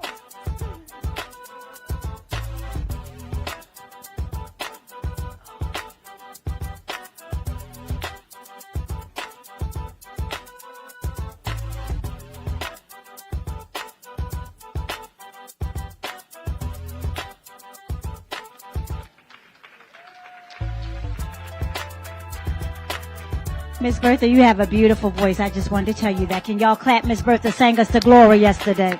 Thank you. So for the next award, I'd like Jemida Orange to come forward, and Donnie.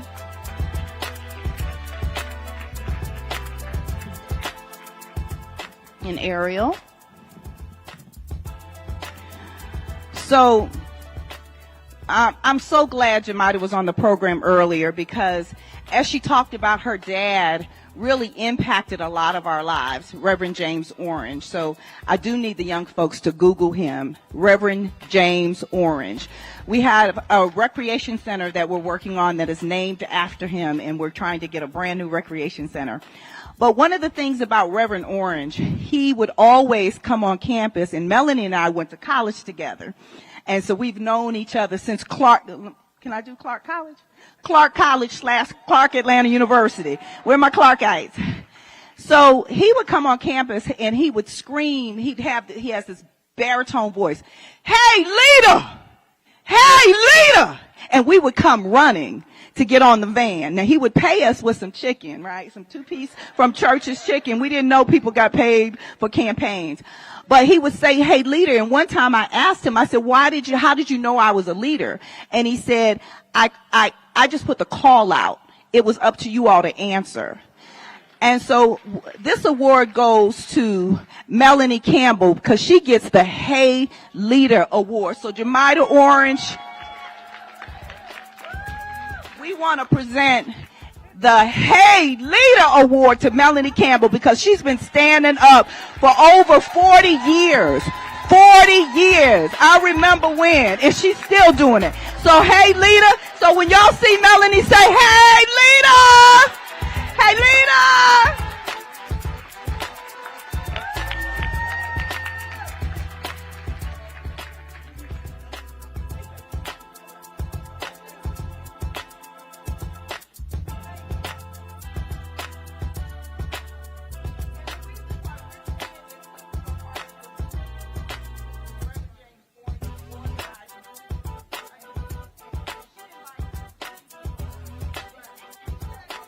Oh, sorry.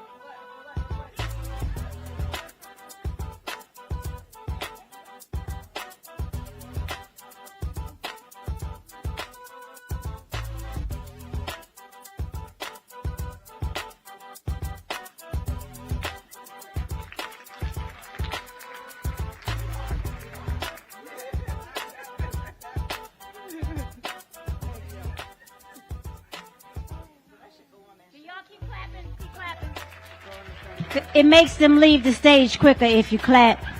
Just clap like you're excited that they're leaving. No, we are so grateful for that award. Thank you so much. I think I said that out loud. The next one coming up is convener of the Eastern Michigan Metro Detroit Black Women's Roundtable. Can you please help me welcome Ms. Tamika Ramsey? I think y'all ain't gonna catch me slipping today. So I am excited to introduce a mother-daughter duo. Shanita Gary and Sanaya Marie Martin are our Black Youth Votes and BWR co-chairs in Detroit. When the census was happening and COVID happened, Shanita started giving away food door to door and getting the census people to fill out their census forms. They have been on the ground nonstop. Shanita and her daughter have been doing Black Youth Votes, making sure that they are engaging the young people in the community, and just making sure that Black women feel heard in the city of Detroit, which sometimes is not done. So I am excited and proud to honor both of them tonight.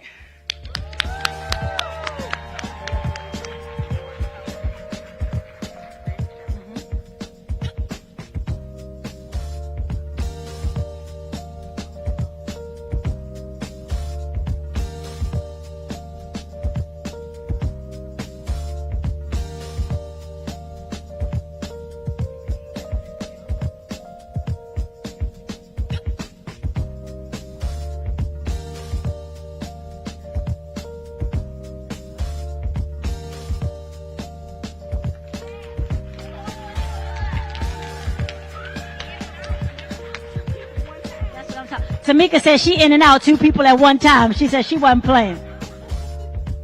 Next up from the great state of Michigan, we got to keep it going for the convener of the Kalamazoo Black Women's Roundtable and Mother of Hope. Please help me welcome Miss Stephanie Moore. I am Stephanie Williams, and I am pleased to be here tonight as my honoree, Miss Tiffany Fuller, makes her way here. I just want to share that she is one of the most phenomenal women I have ever met. Not only does she work 12, 14 hours a day at a financial institution, she's an entrepreneur. She's the COO of SAS Entertainment. She is now the director of One Goal, founded by her son, her late son, her only son, 28 years old, who is this angel that's in this house with us tonight. She volunteers, she organized, she strategized. She tell me, girl, don't wear that, take it off right now. She the truth teller. One of the things that she says to me all the time is, sis, stand in your truth. So this award is going to Tiffany Fuller tonight because she believes in healing. She believes that her resilience is more than just for her, it's for us. So I just want to thank her mother, Betty, who is looking down on us, her son, Angelo, and her newborn granddaughter, Kylo, for making sure that their legacy is doing what she needs to do for all Black women, not just in Michigan, but abroad. This sister I love.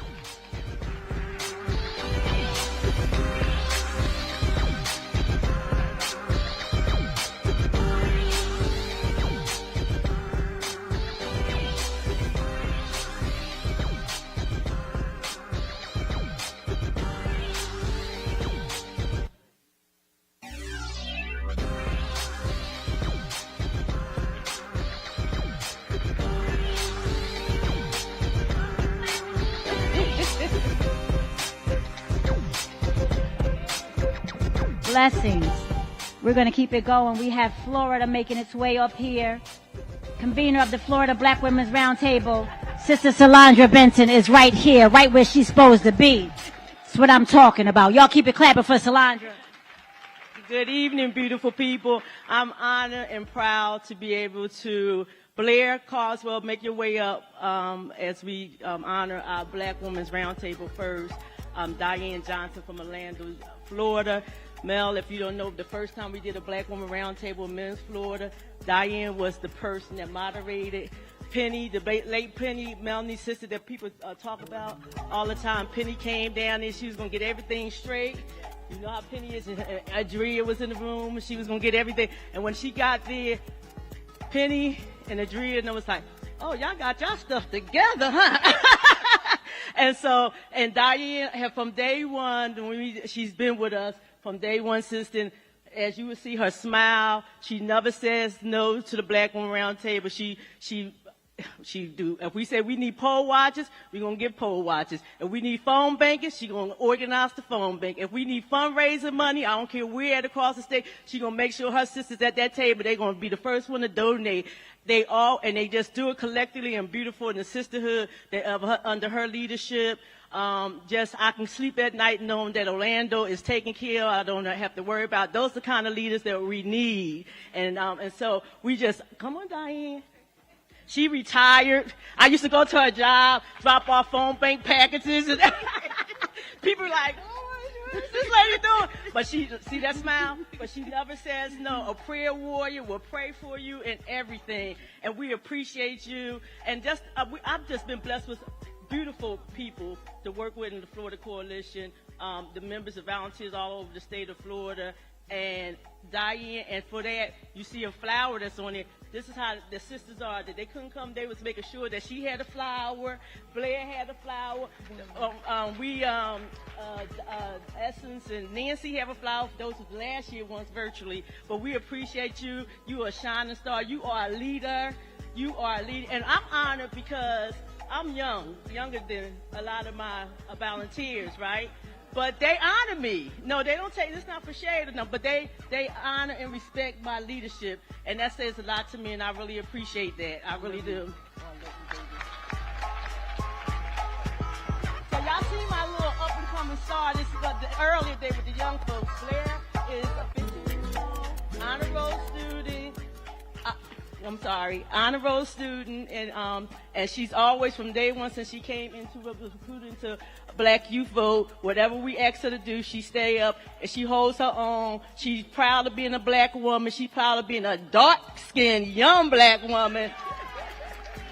And she represents us very well. And anything that we ask her to do, she does it with a smile and humble. We are training her, because as Marion said, she's trying to go get her little, thing going on. So that's what we do in Florida. So we're training her to be an up-and-coming leader. So I'm done. Thank you. I know how you do that. So this is Blair Crosser. So we thank you and we honor you. Don't tell me. Y'all start clapping right now. I go to a Baptist church, so I got 3 points in the possible.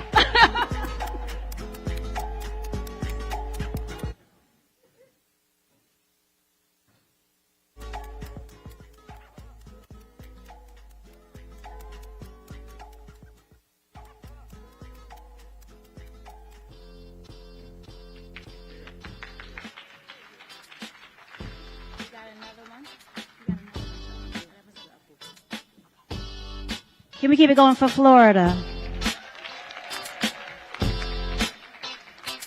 Next, we will have from the Black Women's Roundtable in Louisiana, we will have Miss Gwendolyn Hughes. Good evening. Our honoree could not be here tonight, so I'll be accepting on her behalf. Her name is Dr. Tanya Jones. And at a time in New Orleans where we're experiencing so much chaos with our kids, there were so many people that we could have nominated for this award, but we felt like we should honor someone who was in the trenches with our young people. And so tonight, Dr. Tanya Jones is being honored for her work with the children. She actually spearheads a division of Thrive NOLA that is just really getting green infrastructure into place in New Orleans. And what she's offering to our youth is training in a field that is new and that gives them a great career path. Her style of leadership is one of hand-holding. There is no student who applies to this program that is turned away, and she makes sure that all the resources are there from start to finish.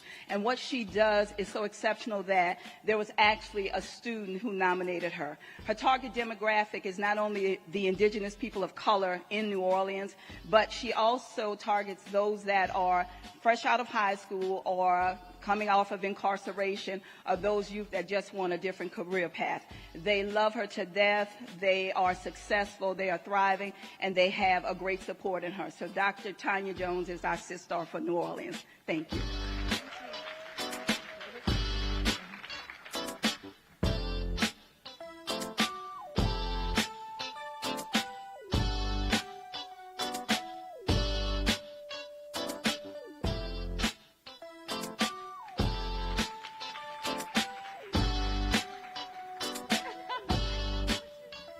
Y'all keep it going for Louisiana. And as we can see, Mississippi is in the pocket ready to go. We're going to have the convener, co-convener of Mississippi, Miss Cassandra Welchland, come up and share her honoree with a gaggle of girls. You got a gaggle.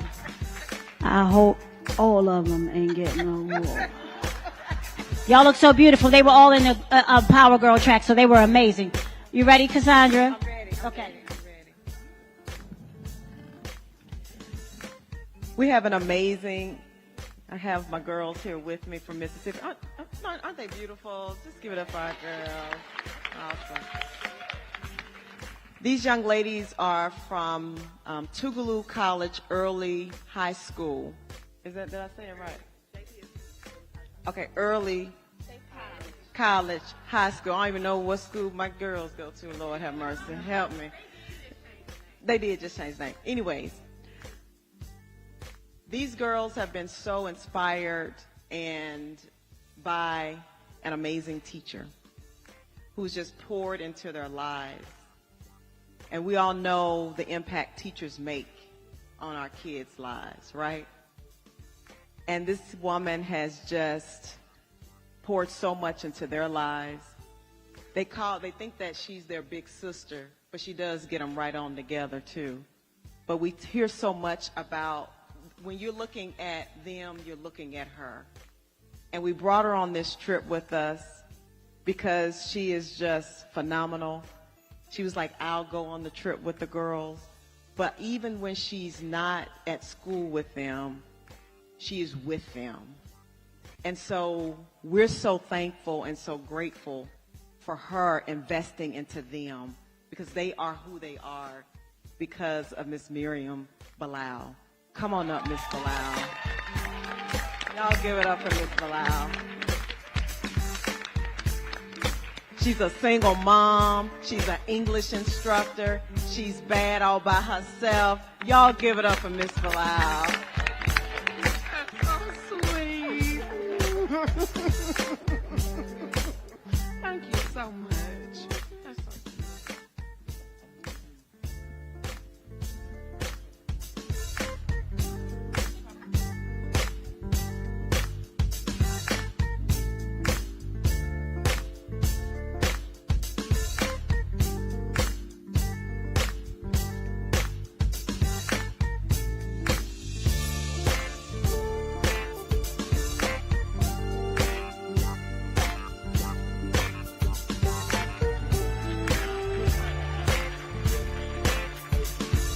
Can we keep it going, please? No, for real. Can we keep it going, for real? No, seriously, can we keep it going?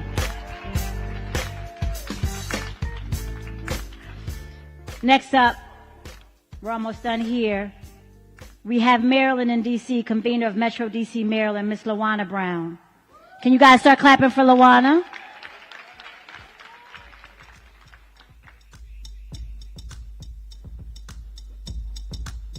So I won't be before you long because I don't want her to come at me about something that I say wrong.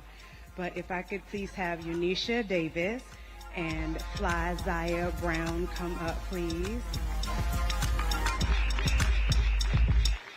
So I'm just going to start. Unisha Davis is the director of the Office of Community Relations for Prince George's County, and she has worked tirelessly to work with our community. Right now, you all are actually in Prince George's County, and she's worked tirelessly to improve the community relations in this county and to make sure that the residents of this county have everything that they need. We are also church members together, Community Hope AME Church, and she's worked with our church, with our pastor, Tony Lee, with our assistant pastor, Bill Lee, and our executive minister, Reverend Dr. Nancy Lee. But she has just been an amazing and phenomenal woman in the community, working for the people of this community, and we could not ask for better. And then, last but certainly not least, Fly Zaya. She has been rapping, I'm sorry, am I saying it right? Is it rap? MCing. 2 years since she was two. She came to I first met her at one of our community events for our pastor. It was a birthday party, and I heard this person on the mic, and I was like, who is that? And when I turned around, this little phenom right here was killing it. What's the name of your first single? Ride My Bike, right? Ride My Bike. And how many do you have now? 2 mixtapes. 2 mixtapes, and she's already got more content ready. So she has, and so humble. Like, you see how quiet? She's just so humble. But she's a phenom, and we are so proud to have these two representing Maryland and D.C. receiving the Sistar and the Emerging Star Award. So thank you.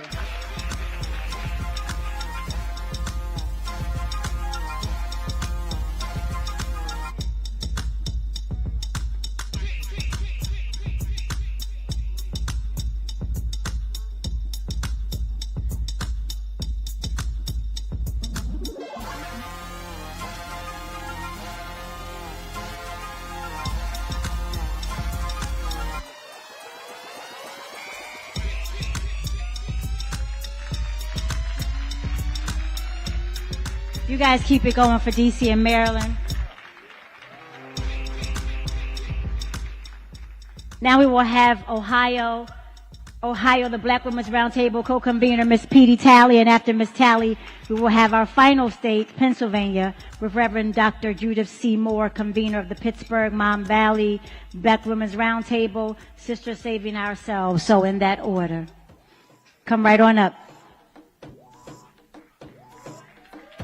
That's okay. I'm Angela Woodson, the co-convener along with Petey Talley, and we want to present today is Ida Lynette Miller, born and raised in Youngstown, Ohio, Diamond Life Delta Sigma Theta sorority member, NAACP Life member, but what's near and dear to us is that you're talking about a sister that pinch hit last year and carried Youngstown, Mahoning Valley through and through with phone banking and getting out the vote. This sister did it right here, and we're so appreciative of all the work you do.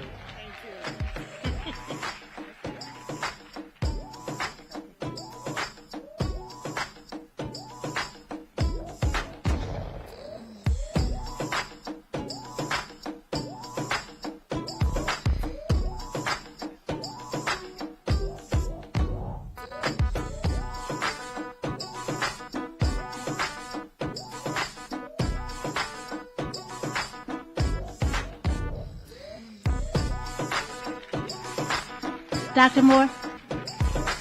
Last but not least, Pennsylvania, Reverend Dr. Judith C. Moore.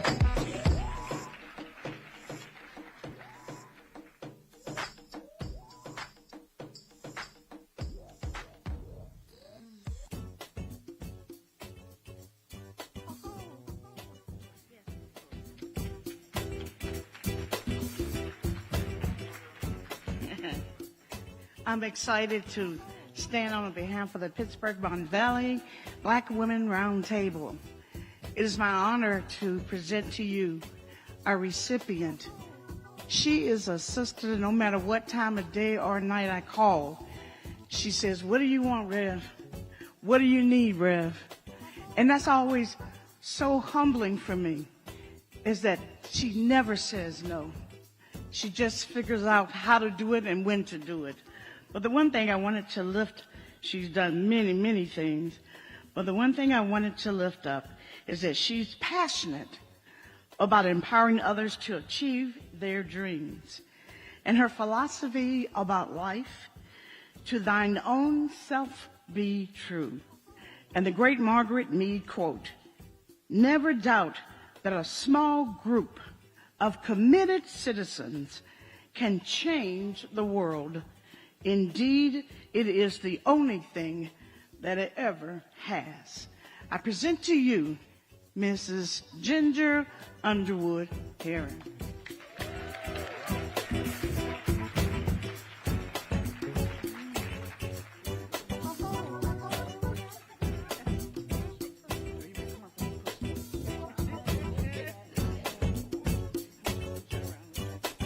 I'm gonna need y'all go to the middle of the stage.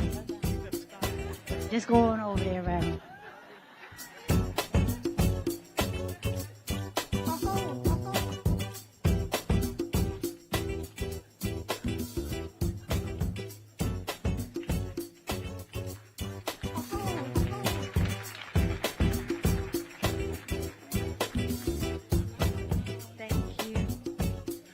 So we will have closing remarks from Melanie Campbell. But before you all go, I have one announcement from our production team. Just want to let you know that on tomorrow, the COVID testing room will be in the Eastern Shore room, not where it was the previous 4 days. So as he said, COVID will be in the Eastern Shore room. That's what he told me. Ain't nobody getting it. He told me that COVID was going to be in the Eastern Shore room. I said, ain't nobody going to go in there. Where would you like to, y'all going to catch up in a minute. And following Melanie's closing remarks, we will have the Joke Sisters who've come all the way from New York City. Now, just to be clear, this show is for grown women. If you're 12, time for you to go to sleep. If you, this is for the black women, the women part in the round table. Now, we love all of our young emerging leaders, but we about to have grown folk fun. Is that all right? So please let us get our remarks from the president, and then let's make our way for the Joke Sisters who will be coming next. All right, can we give our MC, our hostess for the mostest, Michelle, any mom of comedy, a round of applause. And I'm going to get out of the way of some joy. Thank you all for everything. This has been a wonderful, wonderful week. Who's leaving early tomorrow?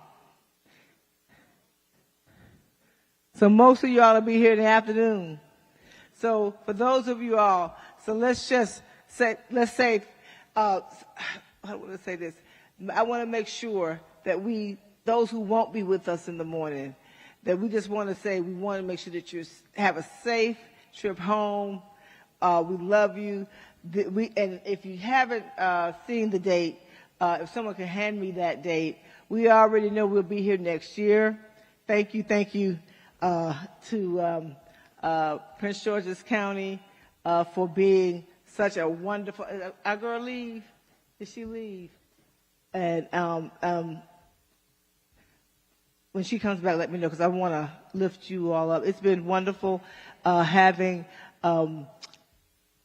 Prince George's County Exec Angela Alsobrooks as our honorary chair, and she's not been just an honorary chair; she's been a chair. And her team has been wonderful working with our team, and so we want to thank them for that. And so we're going to take a little intermission, stretch break, and since we were given the forewarning for you all to make sure we are age appropriate for the jokes, we can get folks to their rooms. And so I think we're going to take am I correct? Hey, Sonia! Just want to thank you all, ladies. You all have been wonderful. Come on up here. Come on up here. Anthony and you all, come on up here. Just want to we just want to thank you all for working with us. It's been crazy because, we were in the middle of dealing with all this protest stuff, so we couldn't focus like we wanted to, but they kept on, and that's what we just wanted to just say thank you, and we're looking forward to just taking this thing to the next level, and being in Prince George's County has been a wonderful experience. We're going to take care of other people, but y'all have been wonderful. Oh, it was a pleasure having Thank you. you. Good evening, everyone. I'm going to get out the way, but this has been an amazing, and when I say an amazing conference, I am so honored that we were brought into the fold. I mean, just to look at all of the black women who have come from all over to be here since COVID, it speaks volumes for us to be here today. Just to have the honor to be in the same space with Miss Melanie Campbell is an honor. And the county, if you all did not know, you're sitting in a county under a leadership of our first African American county executive. She was the first African American state's attorney.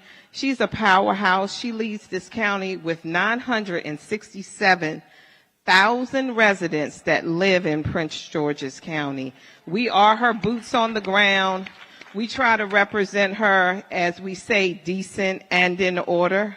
And so we just count it as a privilege and a blessing that we were able to serve.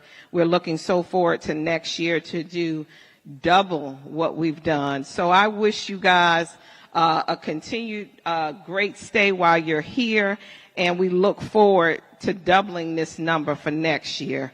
Thank you again. And now I want to bring up our team because tomorrow we won't have really the time because people will start easing out. Anthony, where you going? Come on back up here. Tanya, the whole crew, come on up. I want them to come up here on this power table. Josh, all of y'all, the whole NCBCB team. Are we going to be disciplined tonight or are we just going to do what we want to do? Come on, Josh. Come on. Come on. Can y'all come on up? Everybody come on up. So y'all in between us getting to the jokes.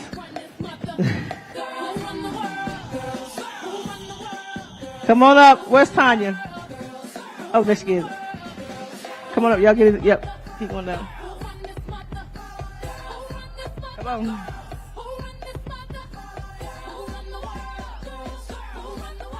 Come on down.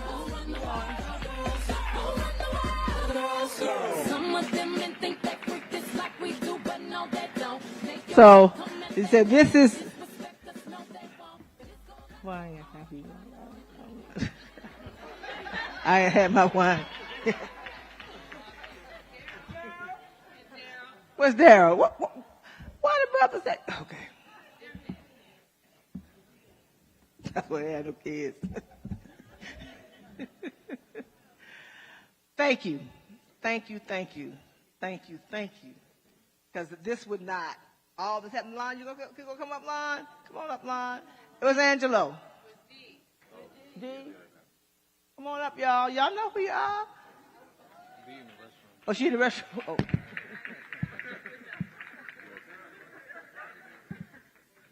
Come on up, Lon. And Angelo, if he's here. And then I know those who know me know my big brother, Isaac. Delisa, you gonna come up? You're not part of the team. You're not part of the team. Delisa Saunders, our newest senior advisor. Come on up, Delisa Saunders. Please, ma'am. Mustafa, who does our security. My brother Isaac, who's been out there, and they're doing their thing. Yes. So come on up, Delisa. So this is how it happens, right? Here. And I love all of the accolades, but this is how I look good. And the folks who know who do these things know it's never pretty in the back room, but we want to make sure the front room that you all were able to really have a good experience, a great experience, have some fun, and really pour in because, like we said, the last 2 years have been hard. And so they worked, and we all worked as a team. And I just wanted to just take this moment because tomorrow is a little crazy and people will start moving out at different times to just say thank you. Tanya, who's the lead of all of us, including me, our Vice President of Operations and Events Management. I want to thank her, and she's going to give me that suit too, and everyone, and the whole team. Anthony Rodell and his team, Josh and Jocelyn with policy. We have Lisa, of course, kicked in there. Getcher came and put it in. Acacia Q, who's new with us, and Daryl. And, of course, Lisa stepped right in, and Antoinette. And, of course, Lon stepped in and pulled in with the communications and social media. And Angelo's running around here somewhere. And, again, I just want them. Can y'all just stand up for them? Help me show them. We appreciate them. And, of course, you can take a picture. Can somebody take a picture? Can I take you in the picture? Is that possible? Can you get in the picture? Okay. Well, stand up. And then, I don't care when we call Reverend Bill Lee. Not just, he will show up and get I don't know how he does it. You look up and say, what? He'll be way up on, and I'm not joking. To get the shot, to really capture, help us tell the story. So thank you, Reverend Bill. You've been responsive on so many of these protests, and we thank you, and we love you. So we'll take a quick picture, and then we'll take a break. That break will be a little less than 10 minutes, so it will not be a long break because we want to keep the party going. So that break will be about 10 minutes. Who all is supposed to be up there? Am I supposed to be up there? Oh, wow, sorry.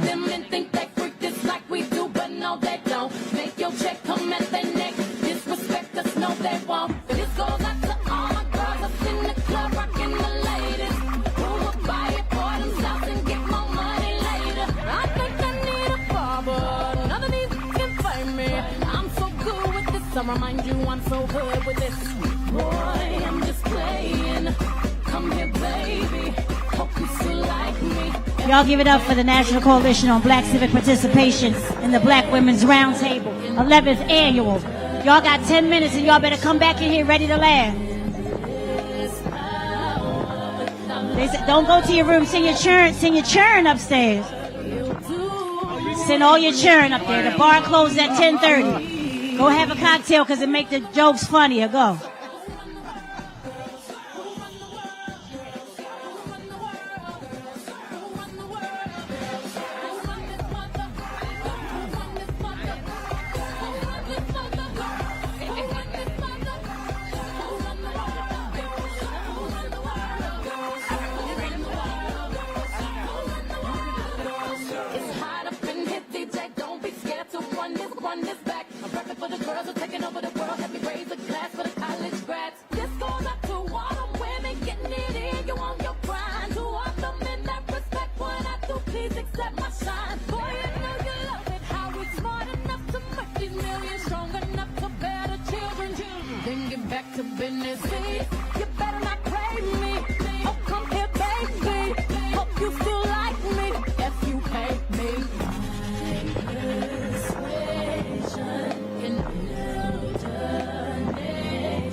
B.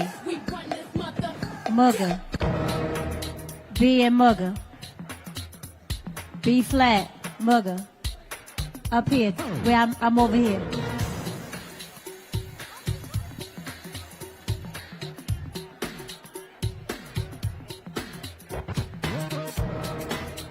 It's alright. Don't worry about a thing. Whatever happens, whatever may come, whatever may be, it's cool. I got it covered, beloved, from A to Z. I'm the overweight lover, heavy but diddly D. And you can flip on a trip, but it's alright with me. If things were meant to be, the be you be meant. And what I'm here to represent is excellent. If you need any help, open your eyes and it's heavy D. That you will see, cause you're alright with me.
how they wanna play, but you got to live your life day by day. In order to survive, you overlook and overcome selfish attitude, a lack of gratitude from the dumb. It ain't easy being you and everything you wanna be, but whatever you do is alright with me. The bun diddly dee, the overweight lover MC, the cap, the rap, the hand clap, foot tap, heavy D.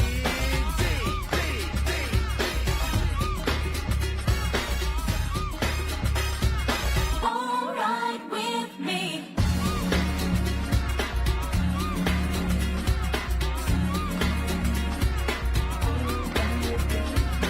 Ladies, make your way back into the main center. We're going to start the show in just 3 minutes. Make your way back into the river room. We're going to make the show start in 3 minutes.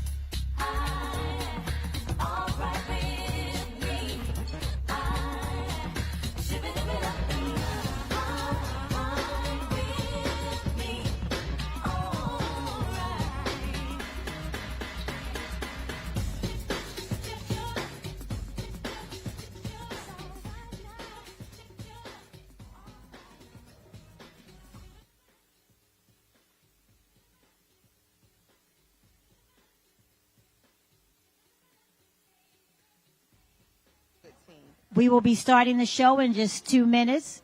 If you all would like to make your way back to your seats, we would appreciate it. We are so excited to bring the Joke Sisters to you, so please make your way back to your seats.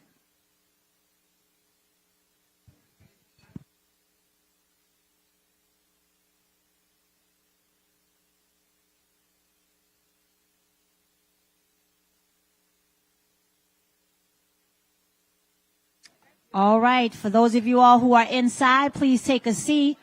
The show will begin in 1 minute. Please take a seat.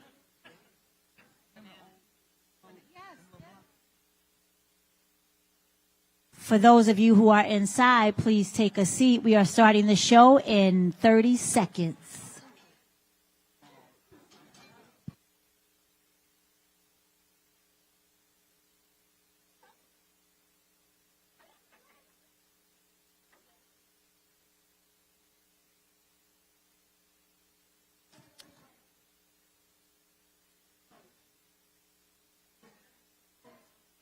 President Campbell, if you can just take your photo and all y'all can sit down, that would be a blessing. So we can start the show. President and CEO, if you could just take your last photo and have a seat, we would be so grateful.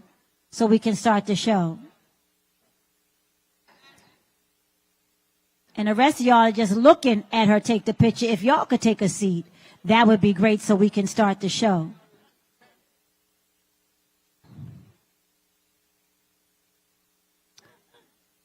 Ladies and ladies, we are so excited to bring you the Joke Sisters as you gingerly take your seats. And Helen, take that 900th picture of your Melanie as if you have none at all. Please take one more picture. I know you got 37 of them at your house, but just go ahead and take that last picture, please. We're just waiting for you, that's all. That's all. So if you're ready to start this show, I'm going to need y'all to start clapping because we will let the folks know the show has started. I need y'all to start clapping right now because my Joke Sisters, we came all the way from New York and Philadelphia just to make you laugh. No, I need y'all to start clapping and we're going to shut these doors because we're not going to have the outside competing. If you don't have a cocktail, get a cocktail in your hand because everything will be so much funnier once you start drinking. So please get a cocktail. Get a cocktail and close the doors. We need some Teddy Pendergrass. Close the doors. Close the doors. I'm going to bring your host of the Joke Sisters to the stage. She hails all the way from New York City by way of Brooklyn, New York. If you can start clapping right now all the way from Brooklyn, New York, please give it up for Miss Joanna Briley from Brooklyn, New York. Come on, y'all. Y'all can do better than that. Give it up for Joanna Briley. Give it up for Joanna Briley. Yes, yes, yes. All the Keep way clapping. from Brooklyn. I just want to Joanna, say. I'm sorry. Okay. We got some real grown, disrespectful sisters just standing around talking. I'm gonna need y'all either to go outside in the hallway. Joanna, I'm gonna reintroduce you. Because that was petty. Come on off. We're gonna do this again. She ain't All no the joke. way from Brooklyn, New York. She made her way through the snow, sleet, and hail to be with you today here at the Black Women's Roundtable Women of Power Summit. Start clapping right now for my joke sister, Miss Joanna Briley. Woo! That's what I'm talking about. Yes! That's it right there. Women of Power. Yes. That's better. Yes. Yes. And she said, I'm from Brooklyn. Anybody else from Brooklyn? I got a ride home. Thank you. But I just want to say what I witnessed tonight was amazing. As a comedian, to see the sisterhood here tonight was just overwhelming. And also, I need this in my living room. Wasn't this a dope living room? I mean, every time I would come in here, I would be inspired to do some shit. You know what I'm saying? Like, go out and be great. This is equality, equity, hope. I need that every day to get up. Because I got bunions on my feet, people. I can't wait to take these shoes off. I see some of y'all in flip-flops. Got your sneakers on. The things we do to be beautiful, okay? I'm just telling, I went and got my hair silk pressed. By the time I got through the subway, it was Angela Davis. I'm just saying, because as black women, we are so versatile. Our hair lets us know how versatile it is. No matter what we try to do, it will say, snap back. Accept yourself, girl. Be okay with your kinky hair. You know, because that's something that, you know, history has taught us wasn't good. But y'all didn't want to see my afro tonight. Because see, one side is North Africa. The other side is Central. It just don't go together. You know what I'm saying? I have different textures. You know, I'm still doing the Ancestry.com just to find out what part of Africa I'm from, so I know how to deal with my hair. What chemicals or what treatments to gel, you know, what gel to put in to make it slick back. Because no matter how many times I try to slick back, my edges, they pop back out. I know we got some, listen, I'm going to do I'm ready, sis. I'm ready to join the brigade and just shave it all off. Okay. And just yes, just do it because it's freedom. That's what you want, right? You want freedom. Okay. I said when I turn 60, I'm going to do it. First of all, I said when I turn 50, I was going to do it. So I'm giving myself a couple more years. And the young lady from Florida, I want to take a cue from her. She asked her what she wanted. So ladies and gentlemen, I'm going to ask for what I want. I want a husband. I want a husband.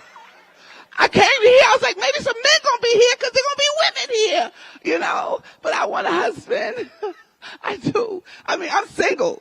Okay. I've been single for over 10 years. All right. I've been single for a long time. Okay. Yeah. You look surprised, right? I mean, look at all of this. Okay. Listen.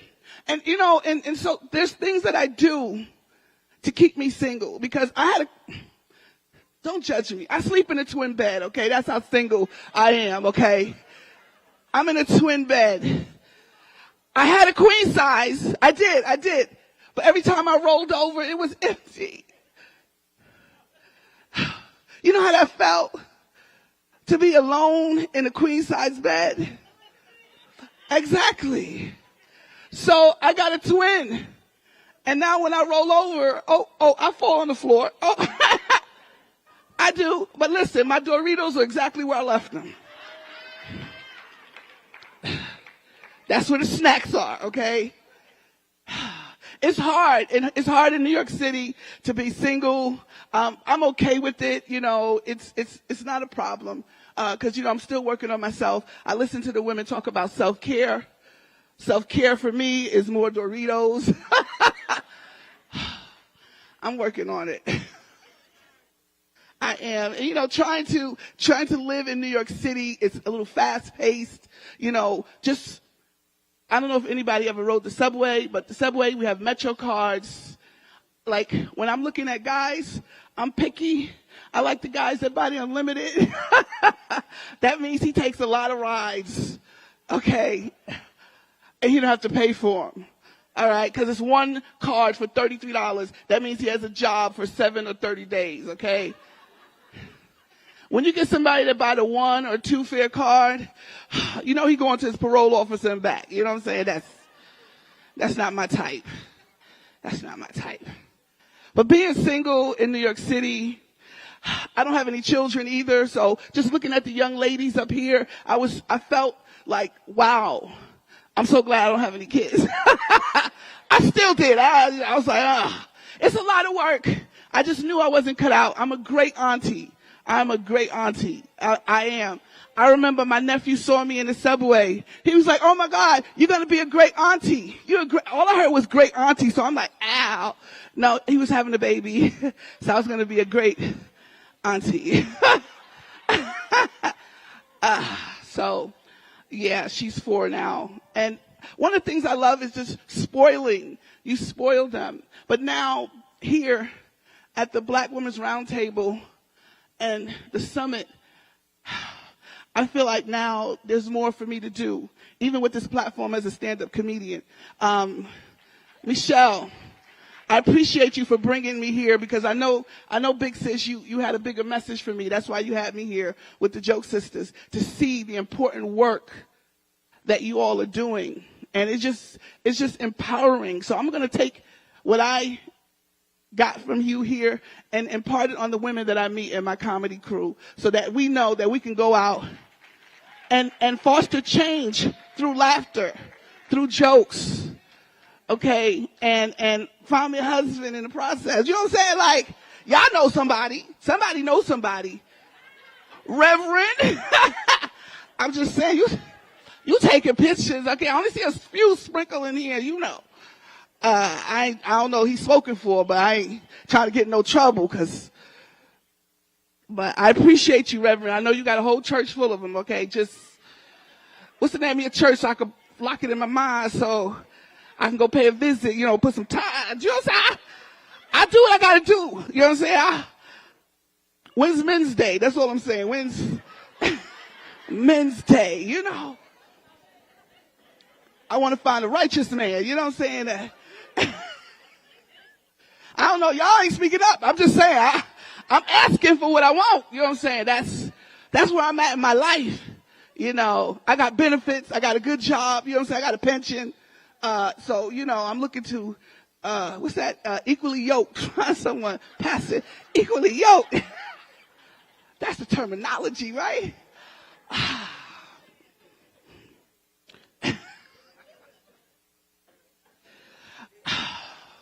But this right here really resonated with me a lot because I work with women in the comedy business. And this right here is, I'm going to take it back home and make sure that we do our part to assist you in the endeavor of getting more Black women in power in positions to make decisions, right? Like finding me a husband. Y'all need to make that decision real quick. Like, I'm just saying, I'm going to be here all night because I'm the host, but I'm just saying, y'all just go through your phone and just see who you know.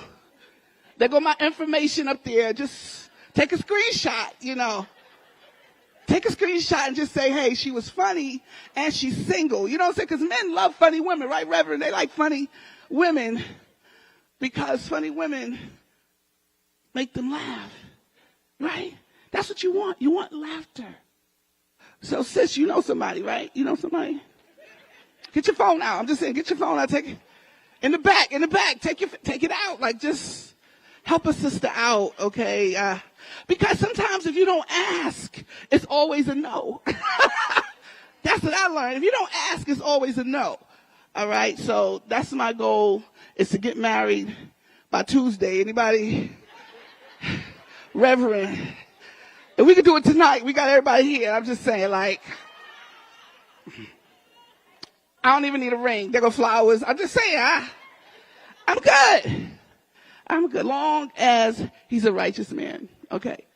All right. So without further ado, we're going to start this show. My name is Joanna Briley. We have so many joke sisters. Oh, snap. I see myself in the back. Oh, I'm skinny. Oh, snap. Look at that. The window got me looking. Oh, okay. Hey, okay. I didn't see that. Oh. And I got on my glasses so I can see me. See me. Okay, I'm sorry. Got distracted. Because normally we don't see how we see ourselves. But I see me.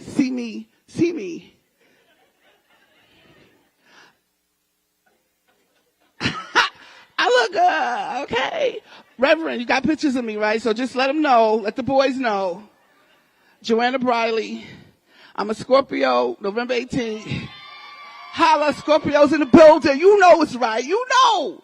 We good people, Rev. Okay, so just let them know. So without further ado, I'm going to bring the first comedian up. I've been a fan of hers for years. You guys probably heard her on a podcast that just won an NAACP award. It's called Funny Mothers with Sherry Shepherd and Kim Whitley. Start clapping right now for Miss B. Flat. B. Flat, come to the stage. Keep clapping. I did it right. Okay. Thank you. You're right. I took a test. I don't know if you did. Where your band at, Joanna? That's why I put this cover on this mic. How y'all doing?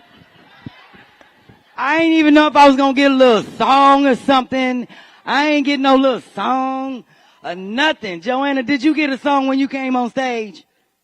Did you get a little song, Joanna, when you came on? Oh, I don't know who working the little projector in the back or whatever, the fast forward.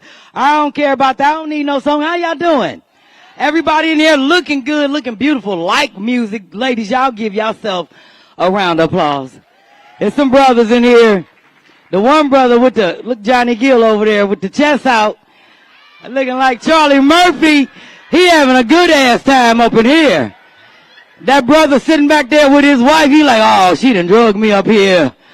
Around all these heifers, I can't wait to get with my boys and get me a cigar. He mad, he happy. So y'all see the difference right there. Got this velvet shirt on. Y'all know that ain't no jacket, that's a velvet shirt. I'm gonna let y'all know right now, it's a couple things that's gonna happen. I'm a grown ass woman. And I'm letting y'all know right now, I might have a couple hot flashes. Up on y'all, I've seen some sisters in here fanning. Ain't nothing wrong with a hot flash. I'm letting y'all know I got 3 hot flash rags right here. You see these hot flash rags? This hot flash rag says, draped the drip diva. I am draped in the drip. Ain't nothing wrong with a hot flash. I'm letting you know right now, my grandma had hot flashes, and when I was younger, she always had that rag on her shoulder like this. And I never knew why. I never questioned her. But now I know why. She wasn't trying to get no hormone. They ain't had no hormone therapy in the 70s. So I went to the doctor to talk about the hormone therapy. He started talking crazy. He started sounding foreign to me. He was like, well, I can tell you, if you start taking a hormone, you're going to get a little peach fuzz on your lip. I said, I already got that. He talking about, well, your voice might get a little deeper. I said, hell, I already got that.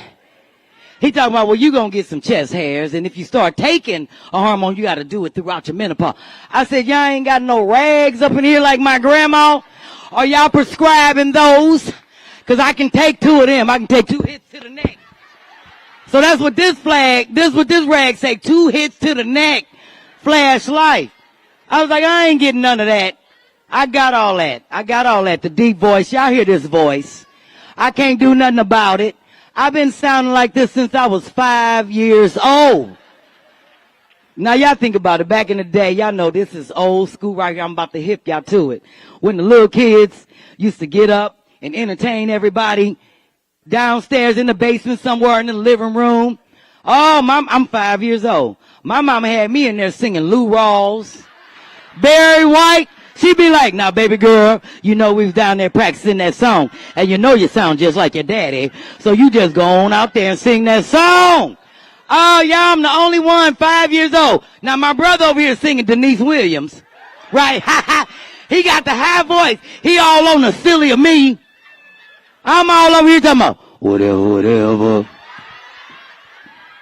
Girl, you got it. Whatever you need. My mama talking about hit that part, baby girl. Hit my part. I'm going to love you, love you, love. Oh, it was terrible. I couldn't sing Boogie Nights. I was the one talking about, do you want a boogie? Boogie, boogie, boogie nights. Y'all laughing, it's not funny. Shout out to all my Delta sorors. Where all of my inactive sorors in the house? I said inactive, ain't paid their dues. Like me. I'm ignorant. I ain't gonna let y'all know. I pledged fall 89, 22 of us. You know what type of line that is. I was the only one on my line that got a brand. Yeah, I got a brand right here. Y'all see that? Because I'm crazy. I needed something to set me apart. You know why? Because I was so stressed out when I pledged because of this voice. I had to do everything. When I was pledging, the big sisters used to come pick me up 2, 3 o'clock in the morning. And they be like, girl, I don't know where this Negro is, but I'm about to go get Pyramid Nelson. We going to go over there act like we the police and bang on this door. They get me up. I'm outside. Open up, here's the police. I'm all out. It's the gas company. You got a fire. You got a leak. That's what they used me for while I was pledging. I was like, this don't make no damn sense. But I'm embracing it. I'm trying to get used to this voice. I really am. It's funny because I'll never forget when my husband walked up to me at a show 13 years ago. And he was like, oh, Miss B Flat, I like your little deep voice. It's so sexy. I like that little raspiness. I like your little peach fuzz. I said, it sounds like you like a man. And I do not like the fact that you can see my damn mustache from all the way back there. And it took you a long time to walk all the way up here. So that made me mad. But then I was like, you know what? I'm embracing what I always thought was a flaw about me. And I'm getting older and I'm loving everything about me. And that's what I tell these sisters. They be like, girl, I don't know what you doing. You look good to be 54. Yes, I do. You look good. What you doing? What's your secret? Well, one, I ain't got no kids that I know of. I tell people that all the time. Because kids stress you out. And everybody I know that got kids, they don't even want their damn kids. They be like, girl, you ain't got no kids. Well, you want 2 of mine kids. They get on my nerve. I can't stand it. And I tell the people all the time, they be like, how you keep your high school weight? This ain't no damn high school weight. I get tired of my girlfriend saying that to me. Girl, you still got your high school weight. How about I ain't got no damn back teeth? Only got 2 back teeth. 2 back teeth will keep you skinny. You know how long it take me to chew eggs? Oh, I be tired. I be like, let me just go and smoke my breakfast. Because I am tired of chewing these damn eggs.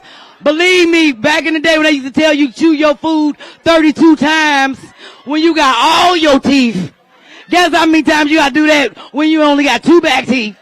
That's why I'm still skinny. Because I get tired of eating. I'll be like, I am tired of these damn bread. I've been chewing on this. So that's the trick. If you want to stay skinny, get 54 and lose your back teeth. You be all right. But I've accepted it. I've accepted it. I'm a grown-ass woman. And I love being a grown-ass woman. And as I've gotten older, I've learned, even when I thought I was a grown-ass woman, there is a difference between being grown and being a grown-ass woman. When I was 20, I thought I was grown because I was drinking a little red wine with some ice in it and a little straw. I ain't know I wasn't a grown-ass woman. Grown women don't know ice. Go in no red wine with no straw. That means you in the hood. That's all they got is a Merlot. And it been on the shelf a while.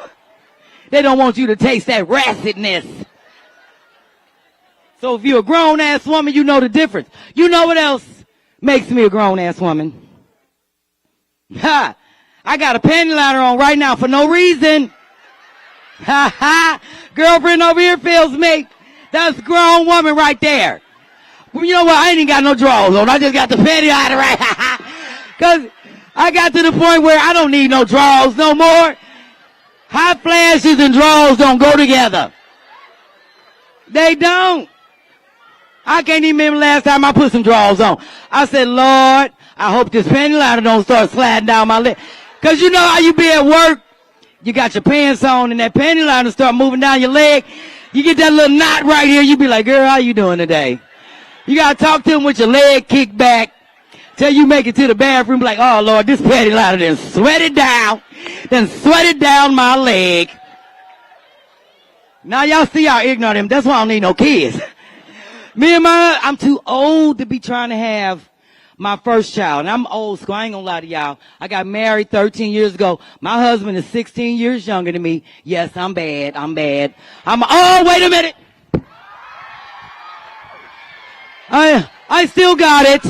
So anyway, as I was saying, I get mad. Oh. I get mad at my male friends that look a hot ass mess now. You know, they was a quarterback in high school. Now they look like a gorilla grayback. You be like, I can't believe he was a quarterback. We the same age. He look a mess. But don't nobody say nothing about men dating younger women. They don't say nothing. All my male friends like, oh, you R. Kelly and him. You Rob in the cradle. I was like, no, I'm not. I know what I'm doing. And I know most women my age, when we get older, our libido goes up. We don't want no old man. They got to take the blue pill, wait on it to kick in. You got to wait 3 days for it to kick in, 3 days for it to kick off. You be like, oh, hell, no, he not. I'm going to the laundromat, wash these rugs. I ain't thinking about his ass. Because as you get older, you need that in your life. So I don't think I'm robbing the cradle. I say to my male friends, all my girlfriends my age, ain't none of us had no stroke. Women get older, we take better care of ourselves. That's what we do. Men don't do that.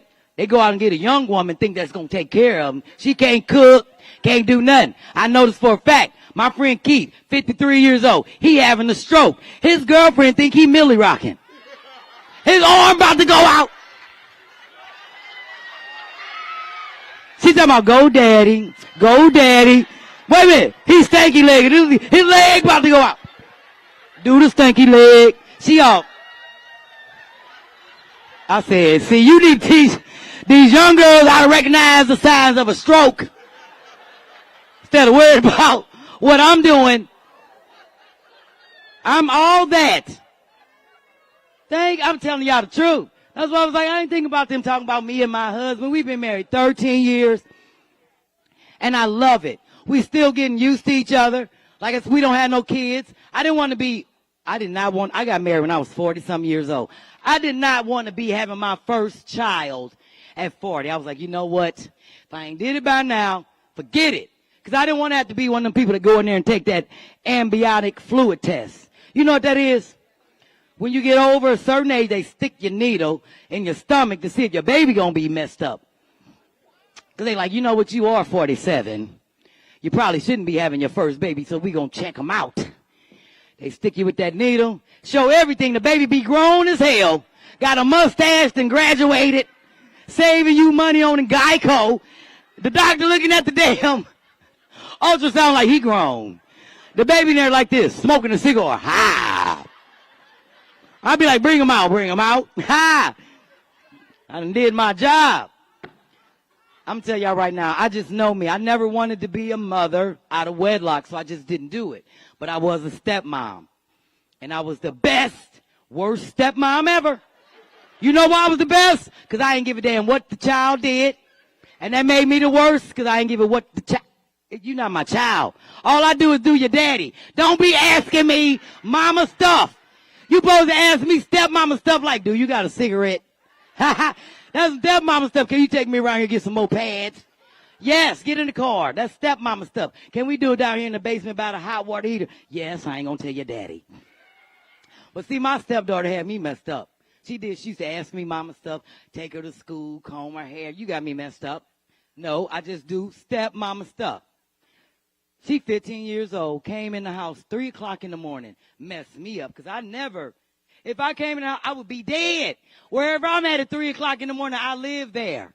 According to my mama back in 1983, That's all I got to say. I'm in the kitchen getting me a little juice. I'm standing in the refrigerator, and I hear the key. And I look, and she come walking in the door. She talking about, ooh, Miss Bear. Ooh, don't tell my dad. I just got in. Please don't tell my dad. I said, I just got in. And your ass is loud with them shoes on. You supposed to take your shoes off when you coming out. I'm trying to teach her stepmama stuff. You supposed to take your shoes off, put them on your chest, go up the steps like this. She all loud. I'm like, you about to get everybody scratched up. Follow your stepmama and so I don't need no kid. She's smart. Talking about, can you help me with my trigonometry? I said, I had that in 91. I had to go see the doctor. I don't know how I'm going to help you with the trigonometry. Did you tell your daddy you got the trigonometry? How you know you had that? Was there something in your underwear on your leg? Got me messed up. So I don't need no kid. I don't need no kid. I'm telling y'all, I love kids. Just like Joanna. I'm a great auntie. I let the kids drink on the weekends and on the holidays. I'm that auntie. I don't mind getting you in the basement. Everybody sip. Because my aunt did that to me. You know, to make the kids fall out and you can do your thing. But I got one little niece, Kaya, her little brother, DJ. He calls me Uncle Bev, which I don't like. And I'm beat his ass. He like, Uncle Bev, Uncle Bev. And I said, why do you keep calling me Uncle Bev? Because you got a deep voice like my pop-pop. You got a little mustache like my pop-pop. I said, I'm going to beat your ass like your pop-pop if you call me Uncle Bev. Your Uncle Bev is not married to your Uncle Dennis. So I'm mad about that. His sister, Kaya, she don't never come down there. She's 9 years old. She stands at the top of the steps and peeps down to see what the other kids are doing. I said, Kaya, you coming down here to drink with us? Because we smoking and we drinking and I'm that auntie. I'm not coming down there because my mom said, I tell your mama what to do, damn it. I'm older than your mama. You either going to bring your ass down here or close the door. You either going to drink or get a whooping. What you going to do? Make up your mind. That's what it's like I don't need no kids. Because I'm going to tell you, I'm going to be me. That's why I don't have none, because I do smoke weed. I ain't going to lie, I smoke weed. I quit yesterday. I told Michelle I was going to quit before this show started here. So I quit a little bit. But I have to quit because I do dumb stuff when I smoke weed. I ain't going to lie. Anybody here ever punch their PIN number in the microwave? Try to get some money out? Oh, I went right in the kitchen. I was like, I know I got some money in Bank of America. Wait a minute, I'm all at the microwave like, boo, boo, boo, boo. Ain't nothing happened. Oh, now I'm mad. I go back in the living room. I get on my phone. I get on the app. I'm checking everything. I call the bank. I'm listening to the automated teller tell me I got money in the bank. I go back in the kitchen. I'm at the microwave. Boo, boo, boo, boo, boo, boo. The light came on. I was like, damn. 2 minutes? When it start taking 2 minutes? Before you get your money out, somebody gonna rob me. Now I'm standing at the microwave looking around like, there's a long time to get your money. 2 minutes. Don't start smoking. Don't. I'm gonna let y'all know before I get off the stage. I'm glad my husband and I, we both smoke. I love it because I was like, oh, I found a man that enjoys and doing what he let me be me. Don't complain. That's what I love about him, because we are learning each other. It's been 13 years, and we still learning and discovering things about each other. Now, I'm going to tell y'all right now, my husband is a personal trainer. Oh, all the muscles. Got the rut, abs, all of that. You see him, you be like, damn, why he ain't training you? That's another story. But my point is, I'm just a yoga. I ain't in all the muscles. I just do yoga. My point is, he's a big, black, dark man. Scared of mice. Now, this brother over here laughing, his ass probably scared of mice and squirrels. The little silverfish that be running around the base with all the legs. I ain't stepping on that. They still be moving. That's my husband. This is how I know he was scared of mice. I had a little mouse in the dining room I saw, and I'm saying to myself, where are we getting this from? I'm thinking about my neighbors next door because we both have OCD. House is immaculate. Now, I see little mouse droppings on the mantle.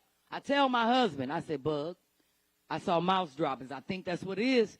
You're going to have to do something about that. Go buy some traps or whatever. Don't buy nothing where they die in this house. I don't want to see them. But get something where they can just go somewhere else. Week went by. I still see the shit. I'm like, what the hell is going on? So next thing I know, it's 2 o'clock in the morning. I hear him at the top of the steps. He talking about,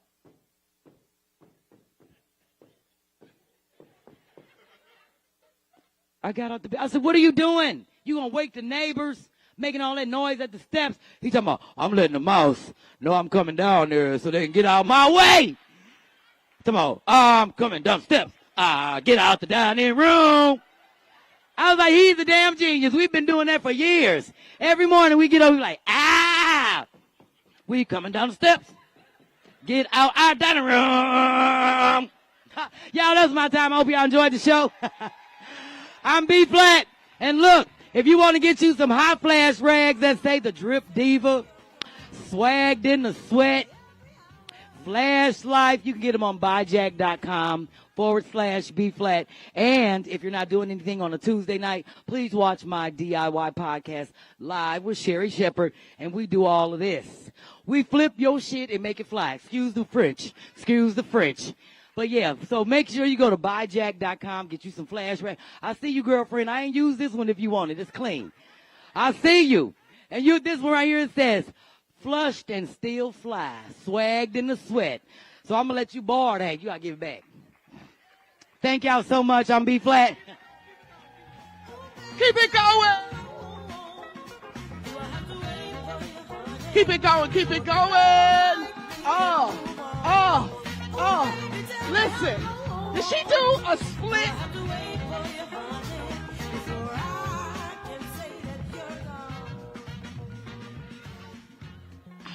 I'm gonna need help. I'm gonna need help to get the hell out. That was so amazing, B Flat. You guys. Oh man. Okay, before I bring up the next comic, someone lost their wallet. Danielle Solier, Danielle from Marlboro, Maryland. I'm from Brooklyn, so it's mine now. Just kidding. We'll have it for you up here. Danielle, anybody know her? Yes. She probably went upstairs. You know what? Let me see her driver's license. Let's see. She was born in 99, so I'm not going to look at the money. I'm not going to do that because if somebody gave it to me, so I don't know if they took anything out before they gave it to me, make me the culprit. You know what I'm saying? No, I'm just kidding. We all good here. Just let anyone know Danielle, we have her wallet. It's a lot of stuff in here, credit cards, her driver's license. She's from Maryland. That's not the same? Upper Marlboro, Maryland. All right. Danielle Schuyler. I had to put the bifocals down because I'm over 50. I had to put the bifocals down so I could see the whole word. But it's Danielle Schuyler. All right? So nobody knows her? Oh, wow. I'm sure she's here with someone from the BWR. So without further ado, we're going to bring the next comic up. I got to start doing yoga because I definitely want to do that split. How many of y'all could do that split? That was, just bam. I was like, whoa. That is athletic. I know I can't do that. I can't. I could barely get these boots on, okay? Bending over trying to get the boot. I had a Spanx, right? I had Spanx, but I left them in Brooklyn. So I was like, okay, well, I guess, Lord, you didn't want me to have the Spanx on. I'm just going to leave it up to God. Like, he wants y'all to see all of me, like regular schmegular Joe. Like, you can't do all that stuff. So I'm going to bring our next joke sister to the stage. She's from Brooklyn, New York as well. This sister is an actress and comedian. You've seen her on Orange is the New Black, Power, Blue Bloods, and NBC's Manifest, as well as BET's Comic View, Russell Simmons' Def Jam, and she's currently shooting a film with Pete Davidson. So I need y'all to start clapping for my sister in comedy, Mugga! Woo, thank you. How y'all doing? What's up, Maryland? Make some noise. Who's in the house tonight? Who y'all got? I know some of y'all left. Some of y'all are still hanging in there. Thank y'all for hanging in there. I'm from Brooklyn, New York, as Joanna said. My family came here years ago from Brooklyn. They moved to Silver Spring and Laurel. And my brother, he came straight from Brooklyn and went to jail in Upper Marlboro. So he didn't lose no wallet, but he came to the jail in Maryland. They got jails here, right? Oh, don't fall asleep now. Oh, sister taking pictures. Thank you. How you doing? What you doing up this late? You giggling. You look like you 10 years old. What you doing up this late? She said, I'm allowed. I'm 14. I'm allowed. How y'all doing? We got the Black Golden Girls up here. How y'all doing? Sophia, Rose, rest in peace. Hey, but thank you for being my friend. Travel down the road and back again. Who's next? That's morbid. I'm sorry. Congratulations. You running this. I know that. I remember you. Thank you for doing this. I appreciate being here, sister. Thank you for having us. This is amazing. This is amazing. Be all up here. All of these women on the show tonight, I think we average about 215 years old altogether. So we in this. B was talking about sweating. I be sweating too. It just be at the wrong time. I'm an actress, so I was on set the other day, and the guy is doing my makeup, and the sweat came up. He said, oh, is it the sun? I said, no, it's the devil. God damn it. This is Satan coming from within. Ain't no rag for this. I just got to let it out.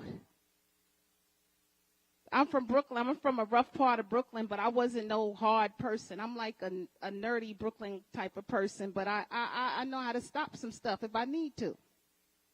And I'm not going to stand up here and lie to y'all. Now, I went to school, and I tried to make myself a better person, but I did like to date those thugs back in the days. It was my thing. A lot of y'all women in here, you done turned your life around, but you know y'all done slept with a thug or two in here. This is still Maryland. How many sisters in here had a thug or two? I don't care if you got a degree or two, you had a thug or two. Back in the 90s, I was dating a thug. I thought this shit was cute. He gonna look out the window and say, boop, boop. That's my alarm on my car. I said, but we in here in the dark. You ain't paid no bills. What kind of thug are you? When you gonna get the money? A lot of them think they thugs now. They ain't thugs. They just look a certain way. They thug byproducts. Because you wear Timberland boots, that don't make you a thug. Those are work boots. You don't work nowhere. Put on some shoes that go with the shit you did today. Put on some hush puppies and shut your mouth because you ain't did a damn thing. You ain't put up no sheetrock. You ain't laid no bricks or nothing, Mahim. Mahim. Talking about he a thug because his pants hanging off his behind. No, pull your pants up. You look stupid. A lot of sisters on this show look a lot young for their age, and I get it. It's a thing. We should look young for our age. I better look young for my age. You know how many vitamins I take? And supplements? My blood is worth $1,005,000 at this point. You know how much shit I done took? I better look good. We rubbing oils and creams and serums on ourselves. You ain't got a bunch of shit you rubbing on yourself now? You hiding it. We had 4 things growing up. We had Ivory soap, Noxzema, Vaseline, and Pond's. And the Pond's was mommy's, and you better not touch it. Now you got all this shower gel and cream for this part of your body and serums, and get the hell out of here. We had Vaseline, and that was it. And we still alive. Look at us. A lot of women in here just was raised on Vaseline. You got the grease look. None but some grease. I only use organic lavender, chamomile, splash. No, you don't. Get some grease and tell your truth. I like that looking young for your age thing until I realized from here up, you can look young for your age. All the way from here down, There's some other shit happening. I was in the bathtub one day and I realized I was an old woman then. Yeah, I look nice from here up, but I looked down and noticed I had a bunion growing in. You can't run from a bunion. I was shocked. I looked down and said, oh shit, I done got old lady foot. Some of y'all in here with a bunion. You know Oprah got that bunion. Look like she got 2 pairs of feet. She a billionaire with 2 feet on each foot. Bunioned up. Talking about, Gail, what I'm going to do? Ask Stedman. What I'm going to do with these feet? I know what really got me because I turned a certain age in November. And I got an AARP card in the mail. I took that very, very personally. I can't say the words that I said that night because they told me to keep it clean. But I said a lot of stuff because I was offended. I came home from work and I opened the mail. I'm like, oh, shit, no, the hell they didn't use a goddamn lie. I know that. This is some bullshit. And I threw it in the garbage. Now, it's not about the age. That's the problem. I don't care if you know how old I am. I'm glad to be standing here before you. My problem is it ain't everybody's goddamn business. I threw that damn thing in the garbage and I was pissed off. I got me a drink. I said, this don't make no sense. They in my business. Why they in my business like this? Don't make no sense. And I thought about it. I said, you know what? A discount is a discount. I took that shit out the car. What sister don't want a discount? My better mind came to me and said, let me get this shit out the trash. 30% off everything. I get 32 cents off of Dunkin' Donuts on Tuesdays. I don't eat meat donuts. Be like younger men. I ain't like B though. I ain't nothing against younger men. Younger men make me uncomfortable. They make me uncomfortable. I'm walking down the street the other day in Brooklyn. I hear this little young boy trying to holler at me. First of all, he did some shit I don't like. He gonna say, pss, pss, pss, pss. I ain't no damn cat. Watch your mouth. He gonna say, pss, pss, pss, pss. I said, boy, stop playing. He said, excuse me, ma'am. I said, who the hell is ma'am, first of all? You are mad disrespectful. Call me shorty, son. I said, can I holler at you for a minute? I said, no, you can't holler at me, boy. I'm old enough to be your mother. He said, I know, but you're not. I said, you right. 718-625-9067. Holler at your mama. Got milk, got milk, got milk.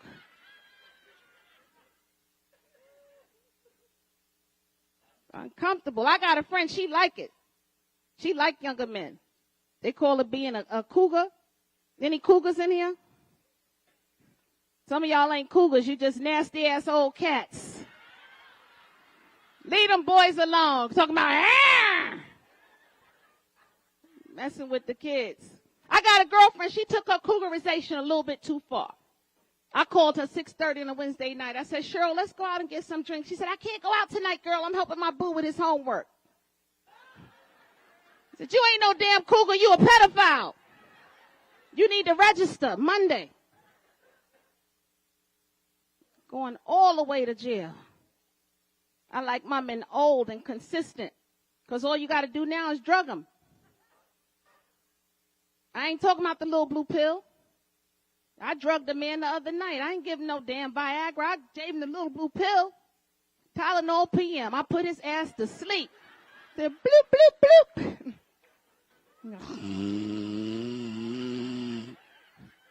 He woke up 3 days later talking about, baby, how was I? I said, you was good, Mr. Jenkins. You was great. Here's your bank card back. I got some groceries. I gave his ass to Bill Cosby. He said, bloop, bloop.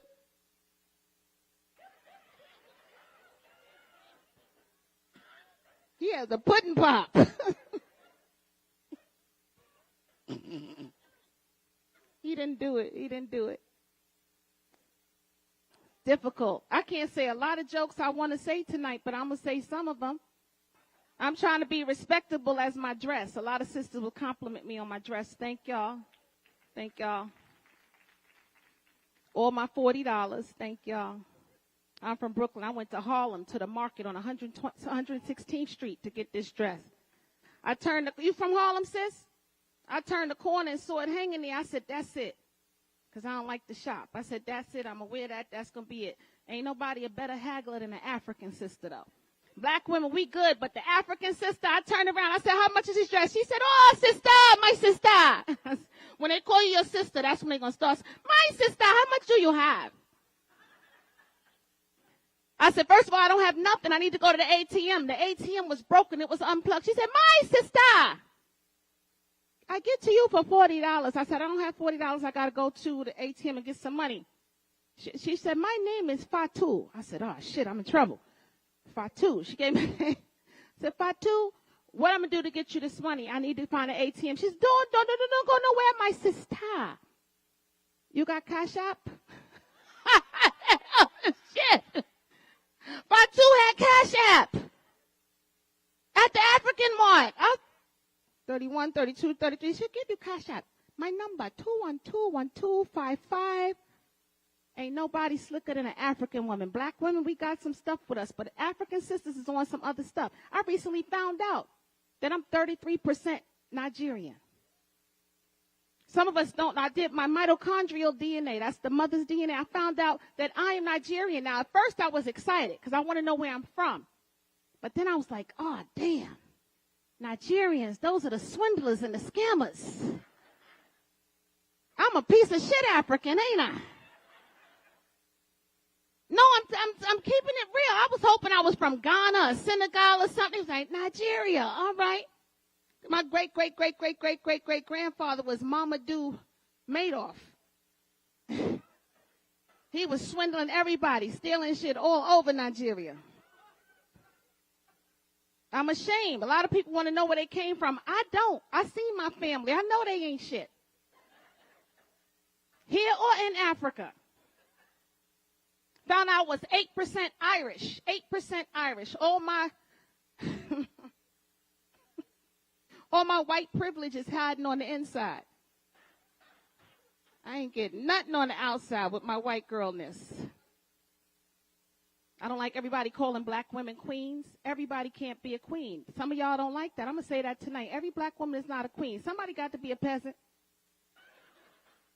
Somebody's a jester or some shit. I don't want to be no queen. That's too much responsibility. You're responsible for people's lives, how they eat, how they live. I ain't talking about Queen Elizabeth. African women have to decide shit. Okay? Real African queens, you got to make decisions about strangers. I don't want to be no African queen. I want to be like the queen's consigliere, like in the mafia. I want to be her home girl. I want to give her input, but when shit go bad, it ain't my fault. I'm just your friend. You run the kingdom, the queendom. I don't like that. I want to be like queen adjacent. Queen adjacent. It's like, yeah, girl, you go. Yes, yes, they need to invade that. Yes, invade that country tonight. Yes, yes, yes. I told you not to do that. Play too much, queen. Yes, queen. No, queen. A lot of stuff going on. I'm not a mom either. B was talking about not being a mom. How many sisters in here are not moms? Ain't nothing wrong with that, not being a mom. Everybody's not supposed to be somebody's mother. And I accepted that early in my life. I don't have a problem not being a mother. I have a problem with the way people treat me for not being a mom. Family members. I got an Aunt Diane. Every holiday, she want to sit right across from me and be disrespectful to me because I don't have children. She do it every year. Thanksgiving, I can't stand it. She sit right across from me talking about, hey, baby, how you doing? I said, I'm good, Auntie. How you doing? She said, I'm good. Praise the Lord. I said, oh, shit, she brought Jesus. You know it's going down when they bring the Lord. She said, you still don't have no children? I said, no, Auntie, I still don't have no children. She said, ooh, are you okay? I said, I'm fine. How's your son? He's still in jail? How's your son? He's still doing 20 to life? He good? How's your daughter? She's still sliding down that pole for money? Happy Mother's Day. Don't say nothing to me. I didn't say nothing to you. I ain't got no problem not having no kids. Leave me alone. It's a hard time for me having relationships. Joanna told y'all I'm not just an actress and I'm an actress also. I'm not just a comedian. Even if y'all don't know where you see me at, you see me, but that's not my issue.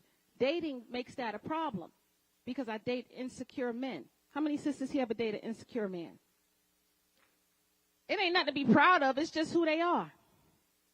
I had a brother that's so insecure, he gonna talk about complaining all the time. Oh, I appreciate you blowing up and I like your career and everything, but I know you're gonna leave me when you get big. I know you're gonna leave me. That's his main thing. I know you're gonna leave me, but his favorite is you're gonna leave me for a white man. You're gonna leave me for a white man. I said, no, I'm not. He gonna be black. But your ass is getting left, Leroy. I'm out of here, babe. It's difficult doing what we do. Any woman you see on this show tonight, this is not an easy thing. It's difficult because we go out and we socialize and men approach us in different ways. Most of the time when we work in bars and nightclubs. I was in a bar the other night and I noticed a brother coming towards me. Now, the fact that he was ugly didn't have nothing to do with it. Ladies, ugly men buy drink. Shut up and sip. It's free. But I noticed him coming toward me. And like I said, I'm not a mean person, and the fact that he was ugly wasn't it. I just didn't want to be bothered. I'm trying to pay attention to what I have to do. I see him coming towards me out of my peripheral. I'm like, oh, damn, here he come. I don't want to be mean. He 2 inches away from me. I'm like, oh, shit. I turn my head. I'm like, oh, my God, what can I say to make sure you get rid of him? He tapped me on my shoulder, I didn't turn around the first 2 times he did it because I don't want to be mean, but I don't know what to say. I'm concentrating on the show. He tapped the 3rd time. I turned around and said, I spit all over his ass. I said, my name is Denise. He's supposed to run, right? He's standing there smiling, talking about, you just like me, Denise. I said, get out of here. Buy a vowel. Stand there. I like you. That's what we contend with. That's what's going on. Dating is difficult. But what we do to prepare for the dates is also difficult. A couple of years ago, before we got into all this COVID thing, I was going on a cruise with my girlfriend. How many women have been on a cruises? You cruise with your girlfriend, right? The preparation for the cruise is what got me. I went and got stuff done. I got my hair done, got my nails done, everything. My girlfriend said, let's go and get Brazilian waxes. I didn't know what she was talking about. Y'all laughing because y'all did this shit. I didn't know what she was talking about. She's going to take me to the Korean lady to do my nails. I said, I got my nails done already. She said, no, it's not that. Go in the back. I said, go in the back for what?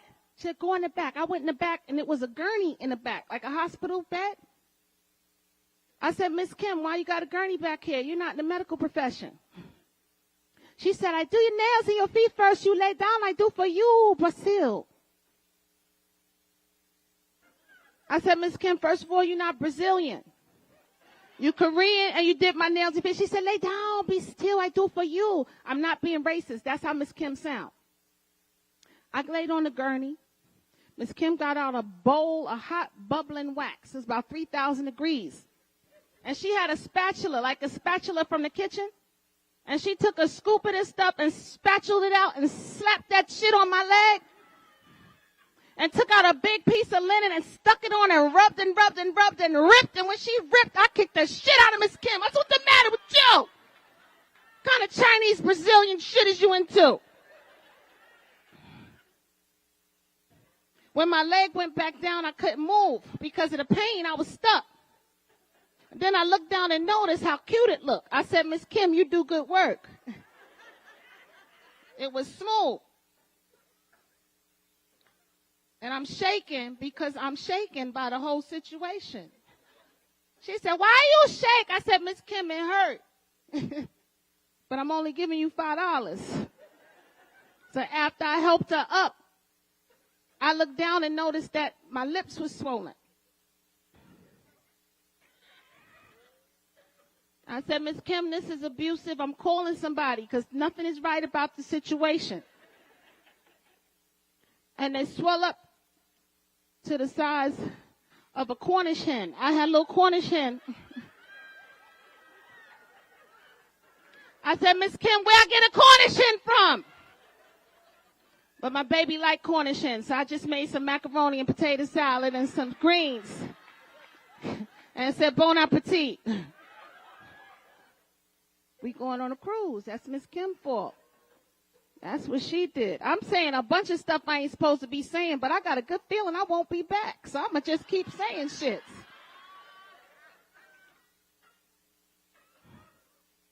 Remember the first time I had an orgasm. This is not a sex joke. I had an orgasm when I was 38 years old. 38. That's old, right? Y'all think it's a sex joke. It's not. It had nothing to do with sex.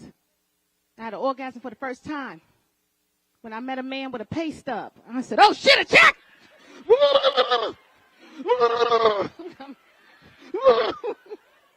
I said, is this net or gross? He said, net. I said,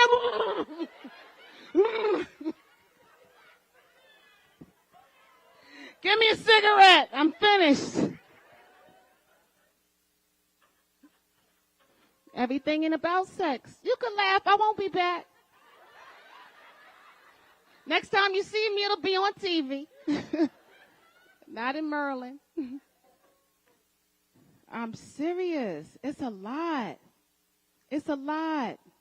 It's a lot to just be up here. I saw a lot of amazing black women tonight, and I'm going to say this. It ain't got nothing to do with comedy because everything in a damn joke. Yesterday, I had a challenging day. I don't say a bad day. I say a challenging day. It was very, very, very hard. And Michelle sent me an email, and I responded. I see the light. I said, I don't care. I see the light. And I said, I said to her, I need to come here because I need to fuel up on this thing that only black women understand. You can't put words to it because I've been in a lot of rooms where I felt uncomfortable. I felt small. I felt ugly. I felt like I wasn't supposed to be there. You know what I'm saying? I felt like everybody was looking at me. My hair didn't look right. My nails didn't look right. I wasn't funny enough. But this is a room where I don't feel none of that. I'm relaxed. I'm relaxed in this room. Absolutely. I'm relaxed. And I'm going to tell y'all before I get out of here. I'm relaxed being a black woman, but I got issues being a black woman with a flat ass. I had to be smart. I had to be an intellectual. I am. I had to. And I tried to figure out ways. My aunts told me when you start having sex, your butt will grow in. Apparently, I've been doing it backwards because I got a flat ass and a big stomach. So I still don't have nothing that I've been looking for all these years. It's been a long fight. But I'm still a proud, positive black woman. I'm going to fight. I went to the gym. I said, you know what? I'm going to work out. They said if you do squats, it'll come. I did 7,362 squats. I got a meniscus tear and sciatica and a flat ass now. Ain't nothing get better. So I said, I'm getting ready to get out of here because y'all have your headline and the girl you've been looking for. I want to thank y'all for coming tonight, listening to all of us, B Flat, all of us. We had an amazing night. It's not easy doing comedy because you have to make people you don't know listen to you. Not laugh at you. You got to listen to me before you laugh. And, you know, a lot of people don't have to do that. Like singers, they get away with a lot of stuff. Singers don't even have to sing no more. They got the studio. They got all kind of electronics and stuff. A lot of singers do this thing that y'all seen, and it don't make none of their songs sound better. You seen them do it. Black, white, Asians on American Idol. They think the more they tear their face up, the better they sound. That song don't sound no better, but that face is all torn up. You seen that face? And I am telling you.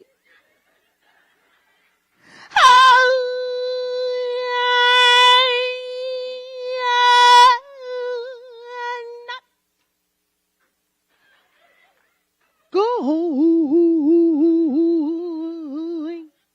You're the best man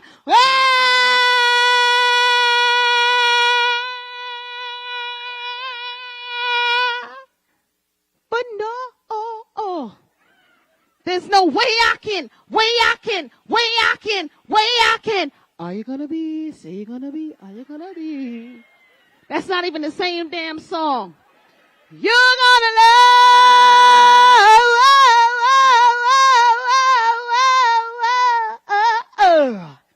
That's when they think they tearing it up.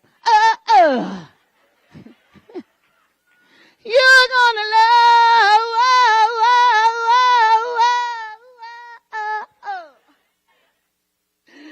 Sexual chocolate. Me.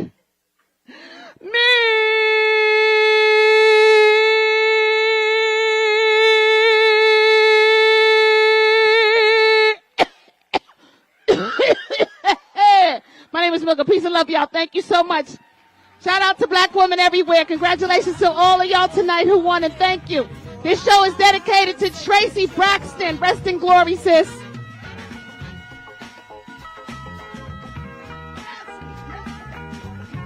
Keep it going. Keep it going. Keep it going for Mugga. Keep it going. Oh, she sounds amazing. We both took the COVID test together, so we good. We good on the coffin. So ladies and gentlemen, without further ado, you all know and love the person coming to the stage right now. I call her my big sis in comedy. She's like the fairy godmother to me in comedy for having me here tonight, hosting the show with Joke Sisters. So I need y'all to start clapping. Matter of fact, I need y'all to get up on your feet. She worked hard to put this stuff together for you guys. She performs all over the world. She's international.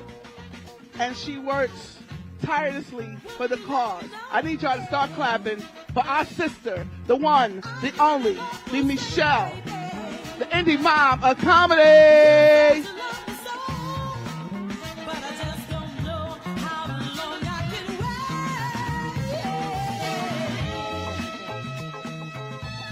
Anybody got some hand cleaner? Anybody got hand cleaner? Nobody got the hand cleaner with them? Who got some hand cleaner real quick? Y'all keep it going for the jokesters. I know y'all ready to go. I'm not going to be up here long. I've been up here all day. Let me hold that. Y'all keep it going for B flat, Mugga, Joanna. Keep it going. Thank you, sis.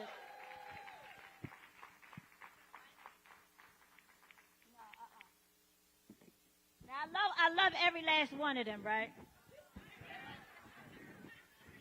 We all been tested.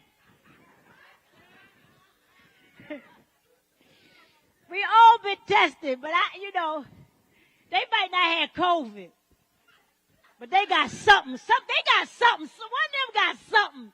They get up here and act the donkey like that. Clap again for B flat, Joanna and Mugga. Joanna up here trying to rape the minister. What the hell? She scared him. She done left. He ain't gonna take no pictures. He done left. Golly, be up here and talk about being bad stepmother B. This is terrible. And Mugga just scared all the church folk. All y'all just praying right now. Y'all just like, Lord, help us, Father. But I'm going to tell y'all something. I got like 5 minutes because I think they did their thing. But I did want to come up here and share a little bit of love with y'all. Listen, I want to just thank y'all for giving me material all week long. I really, God damn, y'all. I had a whole bunch of jokes to tell, but y'all just was being yourselves. And I just want to thank y'all for just doing stuff. I was walking, I was minding my business, and y'all was just doing stuff. And I was just like, don't say nothing. But y'all knew it was windy outside, right? Y'all knew it was windy. Now, y'all felt that wind. Ain't nobody talking back to me. Y'all felt that wind, right? And some of y'all came here trying to be cute with your brand new unit on, with your little lace front. Y'all, ain't nobody gonna laugh at this. This happened earlier. This happened today. Now, I'm telling y'all, if you don't know how to install them, these not the old school wigs, you put them on like a hat. You just put the wig on, and it's a hat. It looked like a hat. But these new wigs, you gotta install them. Like, it's an installation. Ain't nobody talking back to me. It's an installation. You can't just sit the wig on there and expect the wig to do what it's supposed to do. You ain't seen them videos on YouTube, all them 13-year-old girls installing wigs, little-ass kids installing wigs. You gotta get a wig cap. You gotta get some glue. You gotta get some got-to-be. You gotta get some makeup to put on the wig so it can look like it's your hair in the middle. You gotta cut the wig around your edges where your edges used to be. You gotta, I'm not lying. Y'all to find a lie. You gotta do some stuff. How the hell you come all the way here to D.C., Prince George's County, and just throw the wig on and then gonna get mad when your goof ass walk through the wind and the wig fly off? That's your fault. Woman of power, you shoulda went and got the tutorial and learn how to install the wig, because I'm not supposed to laugh when your wig fly. I'm wrong because your wig flew off. Ain't nobody. I'm wrong for laughing because your wig flew down the steps and you come running. Oh Lord, my wig. Oh Lord, my wig.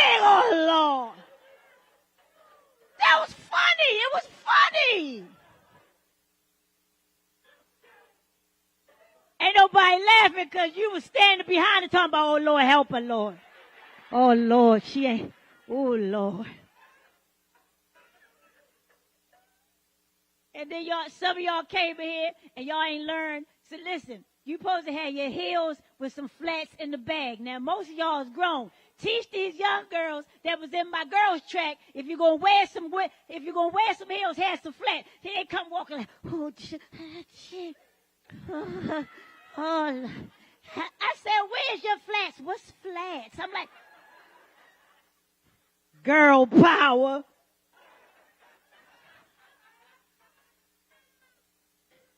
I'm minding my business. The first night we here, y'all giving me material. I'm trying to stay focused so I can work with these chairs, trying to keep my mind right. Sheila ass come up here talking trash. I only had this knee for 90 days.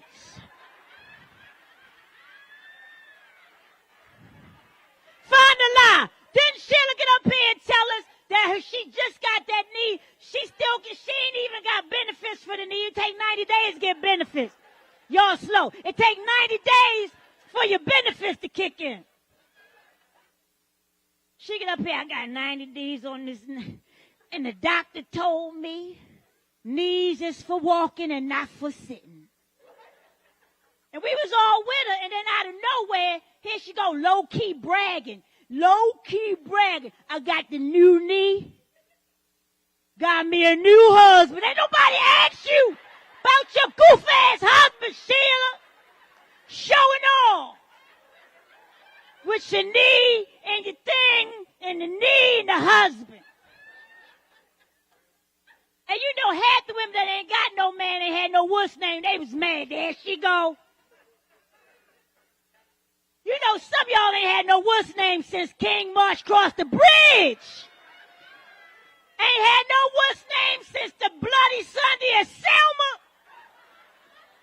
And she'll up here bragging that she got a new knee and a new husband. And she walked across the bridge on that new knee, and that new husband was on the other side talking about, come on, baby, bring that knee on home.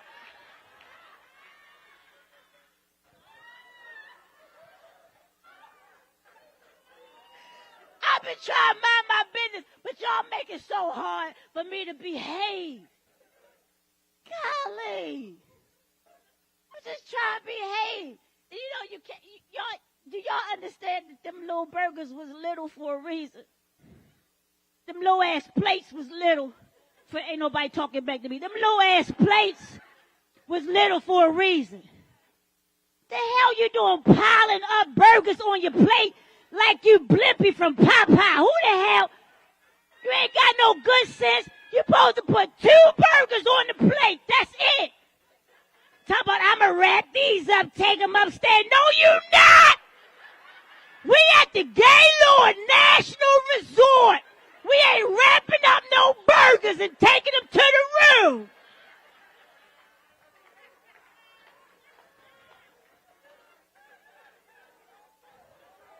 The hell is wrong with y'all?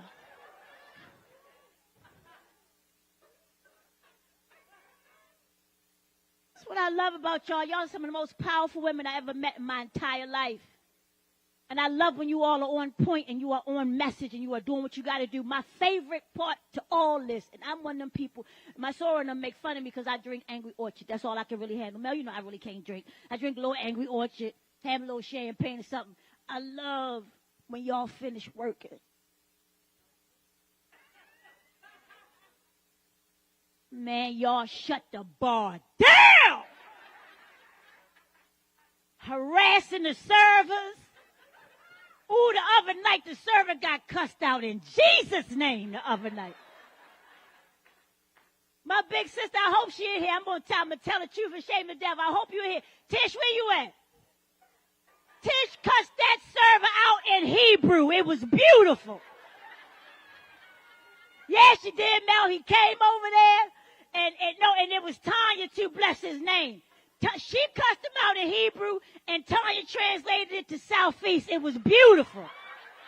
She went straight Southeast Now, Southeast is not an actual language. It's more like a culture and a dialect.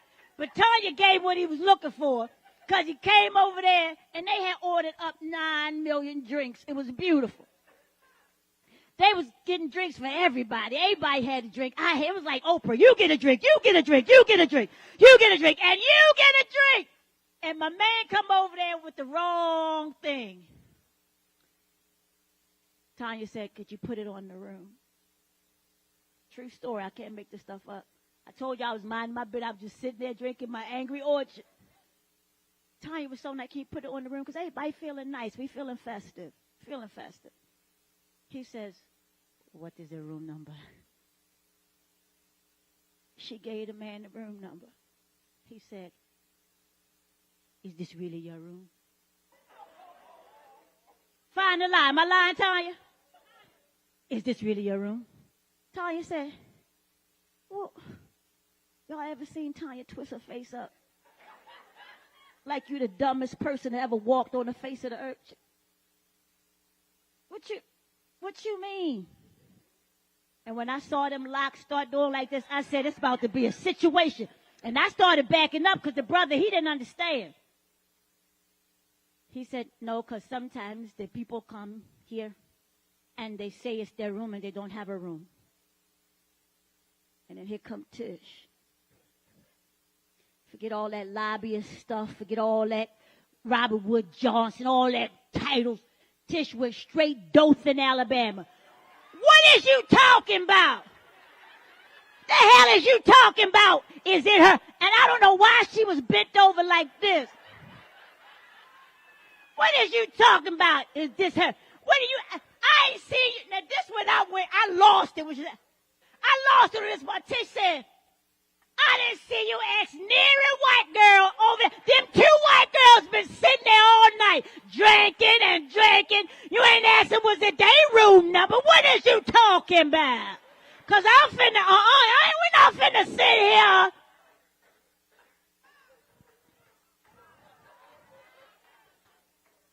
Just said, go get your manager. I said, it's just a couple drinks. Because, next thing you know, we're going to have a speak out. We're going to be on the Capitol. You know what I mean? We just shut the whole gay law down. They didn't understand who they was messing with. We will shut the whole place down. But we came here to celebrate women power, women of power. Manager came over there. Look, and then the dude was so scared. Tish had him shook, and Tanya sat back. Oh, you done messed up your whole tip. You done messed up. Oh, your whole tip. Let him get the man. You done messed up your whole tip, kind sir. Kind sir. He gonna say the manager told me to ask you if this was your room. The manager. Tanya said, I've been down here every night putting it on my room. Tish said, wait a minute. Get the manager. Get him. Get him. Get him. Get him. Get him. Get the manager. I want him to come. Come on over here, manager.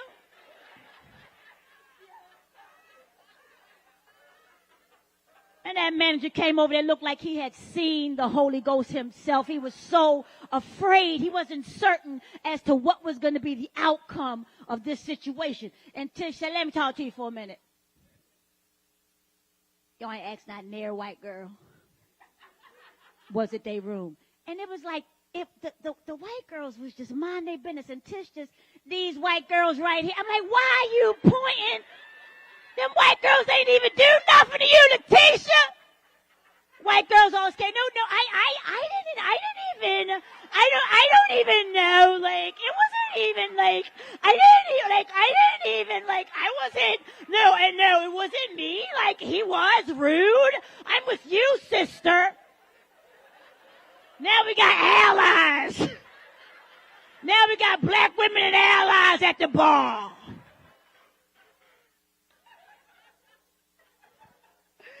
And that manager threw that waiter under the bus so fast. I never told you that I asked you to, I'm going to deal with him. I said, man, I'm just minded. I'm just trying to be a good servant leader. I'm just trying. Damn, Tanya and Tish acted a donkey in there. I'm going to say this and I'm going to go because I know y'all sleepy. I know y'all sleeping. Y'all know that clock will go up an hour, so I got to let y'all go so y'all get some sleep. But this is the crazy part right here. So crazy forward. Y'all got forward y'all clock. I don't want y'all to be late because y'all know COVID going to be in the Eastern Shore Room. That's where COVID going to be. Go get your COVID in the Eastern Shore Room. The hell you going to tell me COVID in the Eastern Shore Room? Be there early so you can get your COVID. Nobody try to go get no COVID, Anthony. Let me tell y'all this one last thing. I'm in here minding my business. Woman been trying to get in this summit for days. I think she was a secret agent sent here by somebody. She came here and she talked to the right one, boy. She had that vice president of operations. She talking about, I'm supposed to be registered. And nobody knew her. We don't know where she came from. This ain't even a joke. This just happened. Y'all don't understand. These things, the things that happen when y'all are just minding y'all business, just walking around being cute with y'all little BWR bags and your little, and y'all good for some free stuff. All that free stuff, y'all just snatch all the free. Oh, they free? That's free?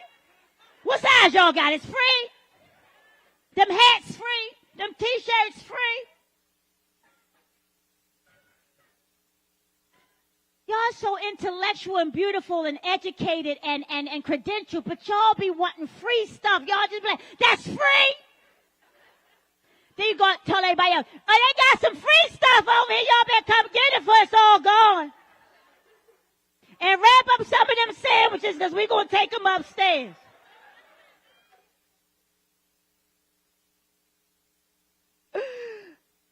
No, for real. This is the last part. I didn't get to do no material because y'all had so much. Y'all gave me so much. I didn't get to tell no jokes. That's how crazy y'all are. Love y'all brilliant, beautiful selves. What I do appreciate as I take my seat, I do appreciate the intergeneration. This has really been intergenerational. This has been the most intergenerational summit I believe we've had in a long time. And I'm so happy to have some of these amazing young people. Some of these young people, though,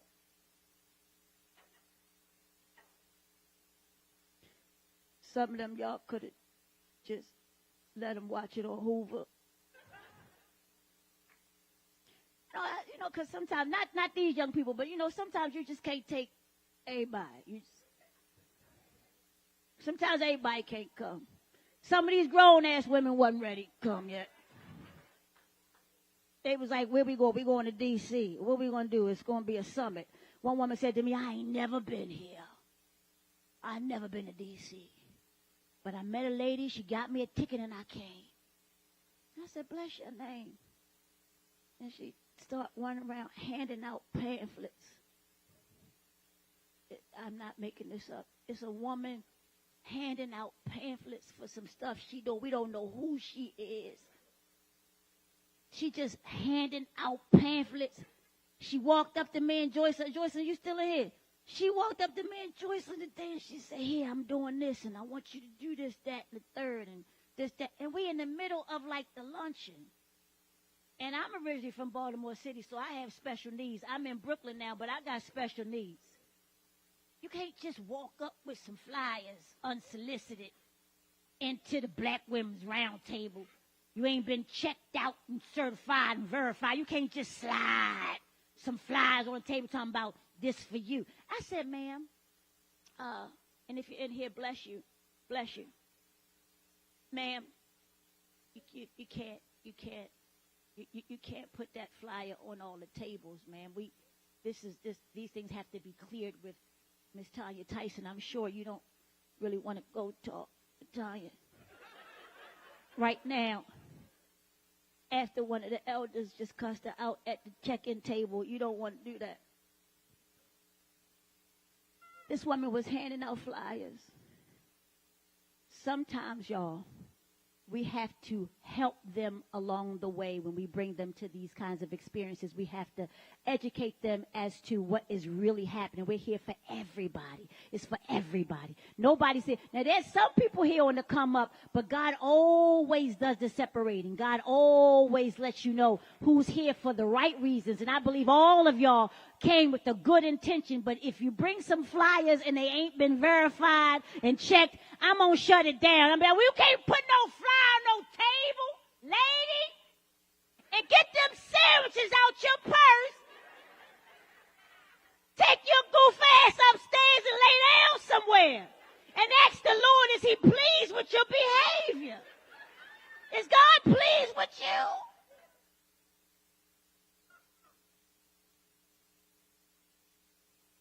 So what have we learned tonight? We've learned that the Black Women's Roundtable is a gumbo. And you know when you make gumbo, it's a whole lot that go into it. And when you got a chef like Melanie Campbell making the gumbo, the kitchen gonna be a mess, but the gumbo gonna be good in the mood. Everybody gonna want something. Get over here, give me them potatoes, put them potatoes in there. Sit down somewhere, where the tomatoes at? I don't want no baby tomatoes. Get the big potato. Who the hell gave them? Give me them beans. I don't want them kind of beans. Who put beans in gumbo? And you know what? And then when it's done, it's like, this is the best gumbo I ever had.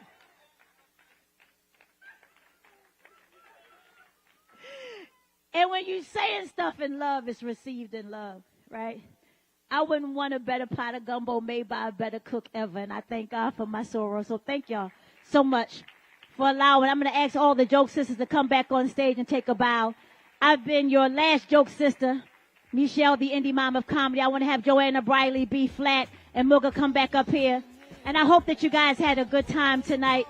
We are so grateful to have been a part of the 11th annual Women of Power Black Women's Roundtable Summit. I've been Michelle, the indie mom of comedy, Joanna Briley, B Flat, Mooga. Thank y'all so much for letting us be here tonight. And it's easier to walk away than to look for what would make you stay. Remember when we first met? We were having so much fun. So now how could we both forget? Telling each other we're the one. We would make love at the drop of a hat. Remember that? Yeah. Thank you so much. Thank you, Melanie.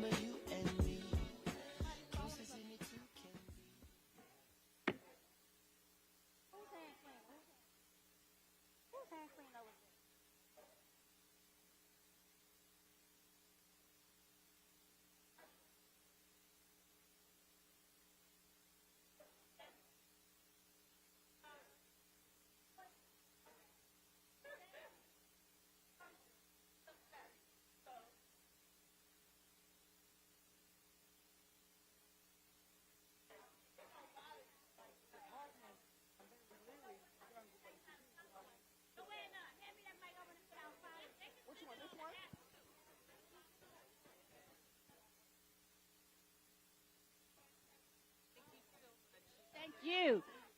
Thank you. And if you guys want to follow any of the comedians, you can follow me at Michelle Comedy, Meshelle Comedy.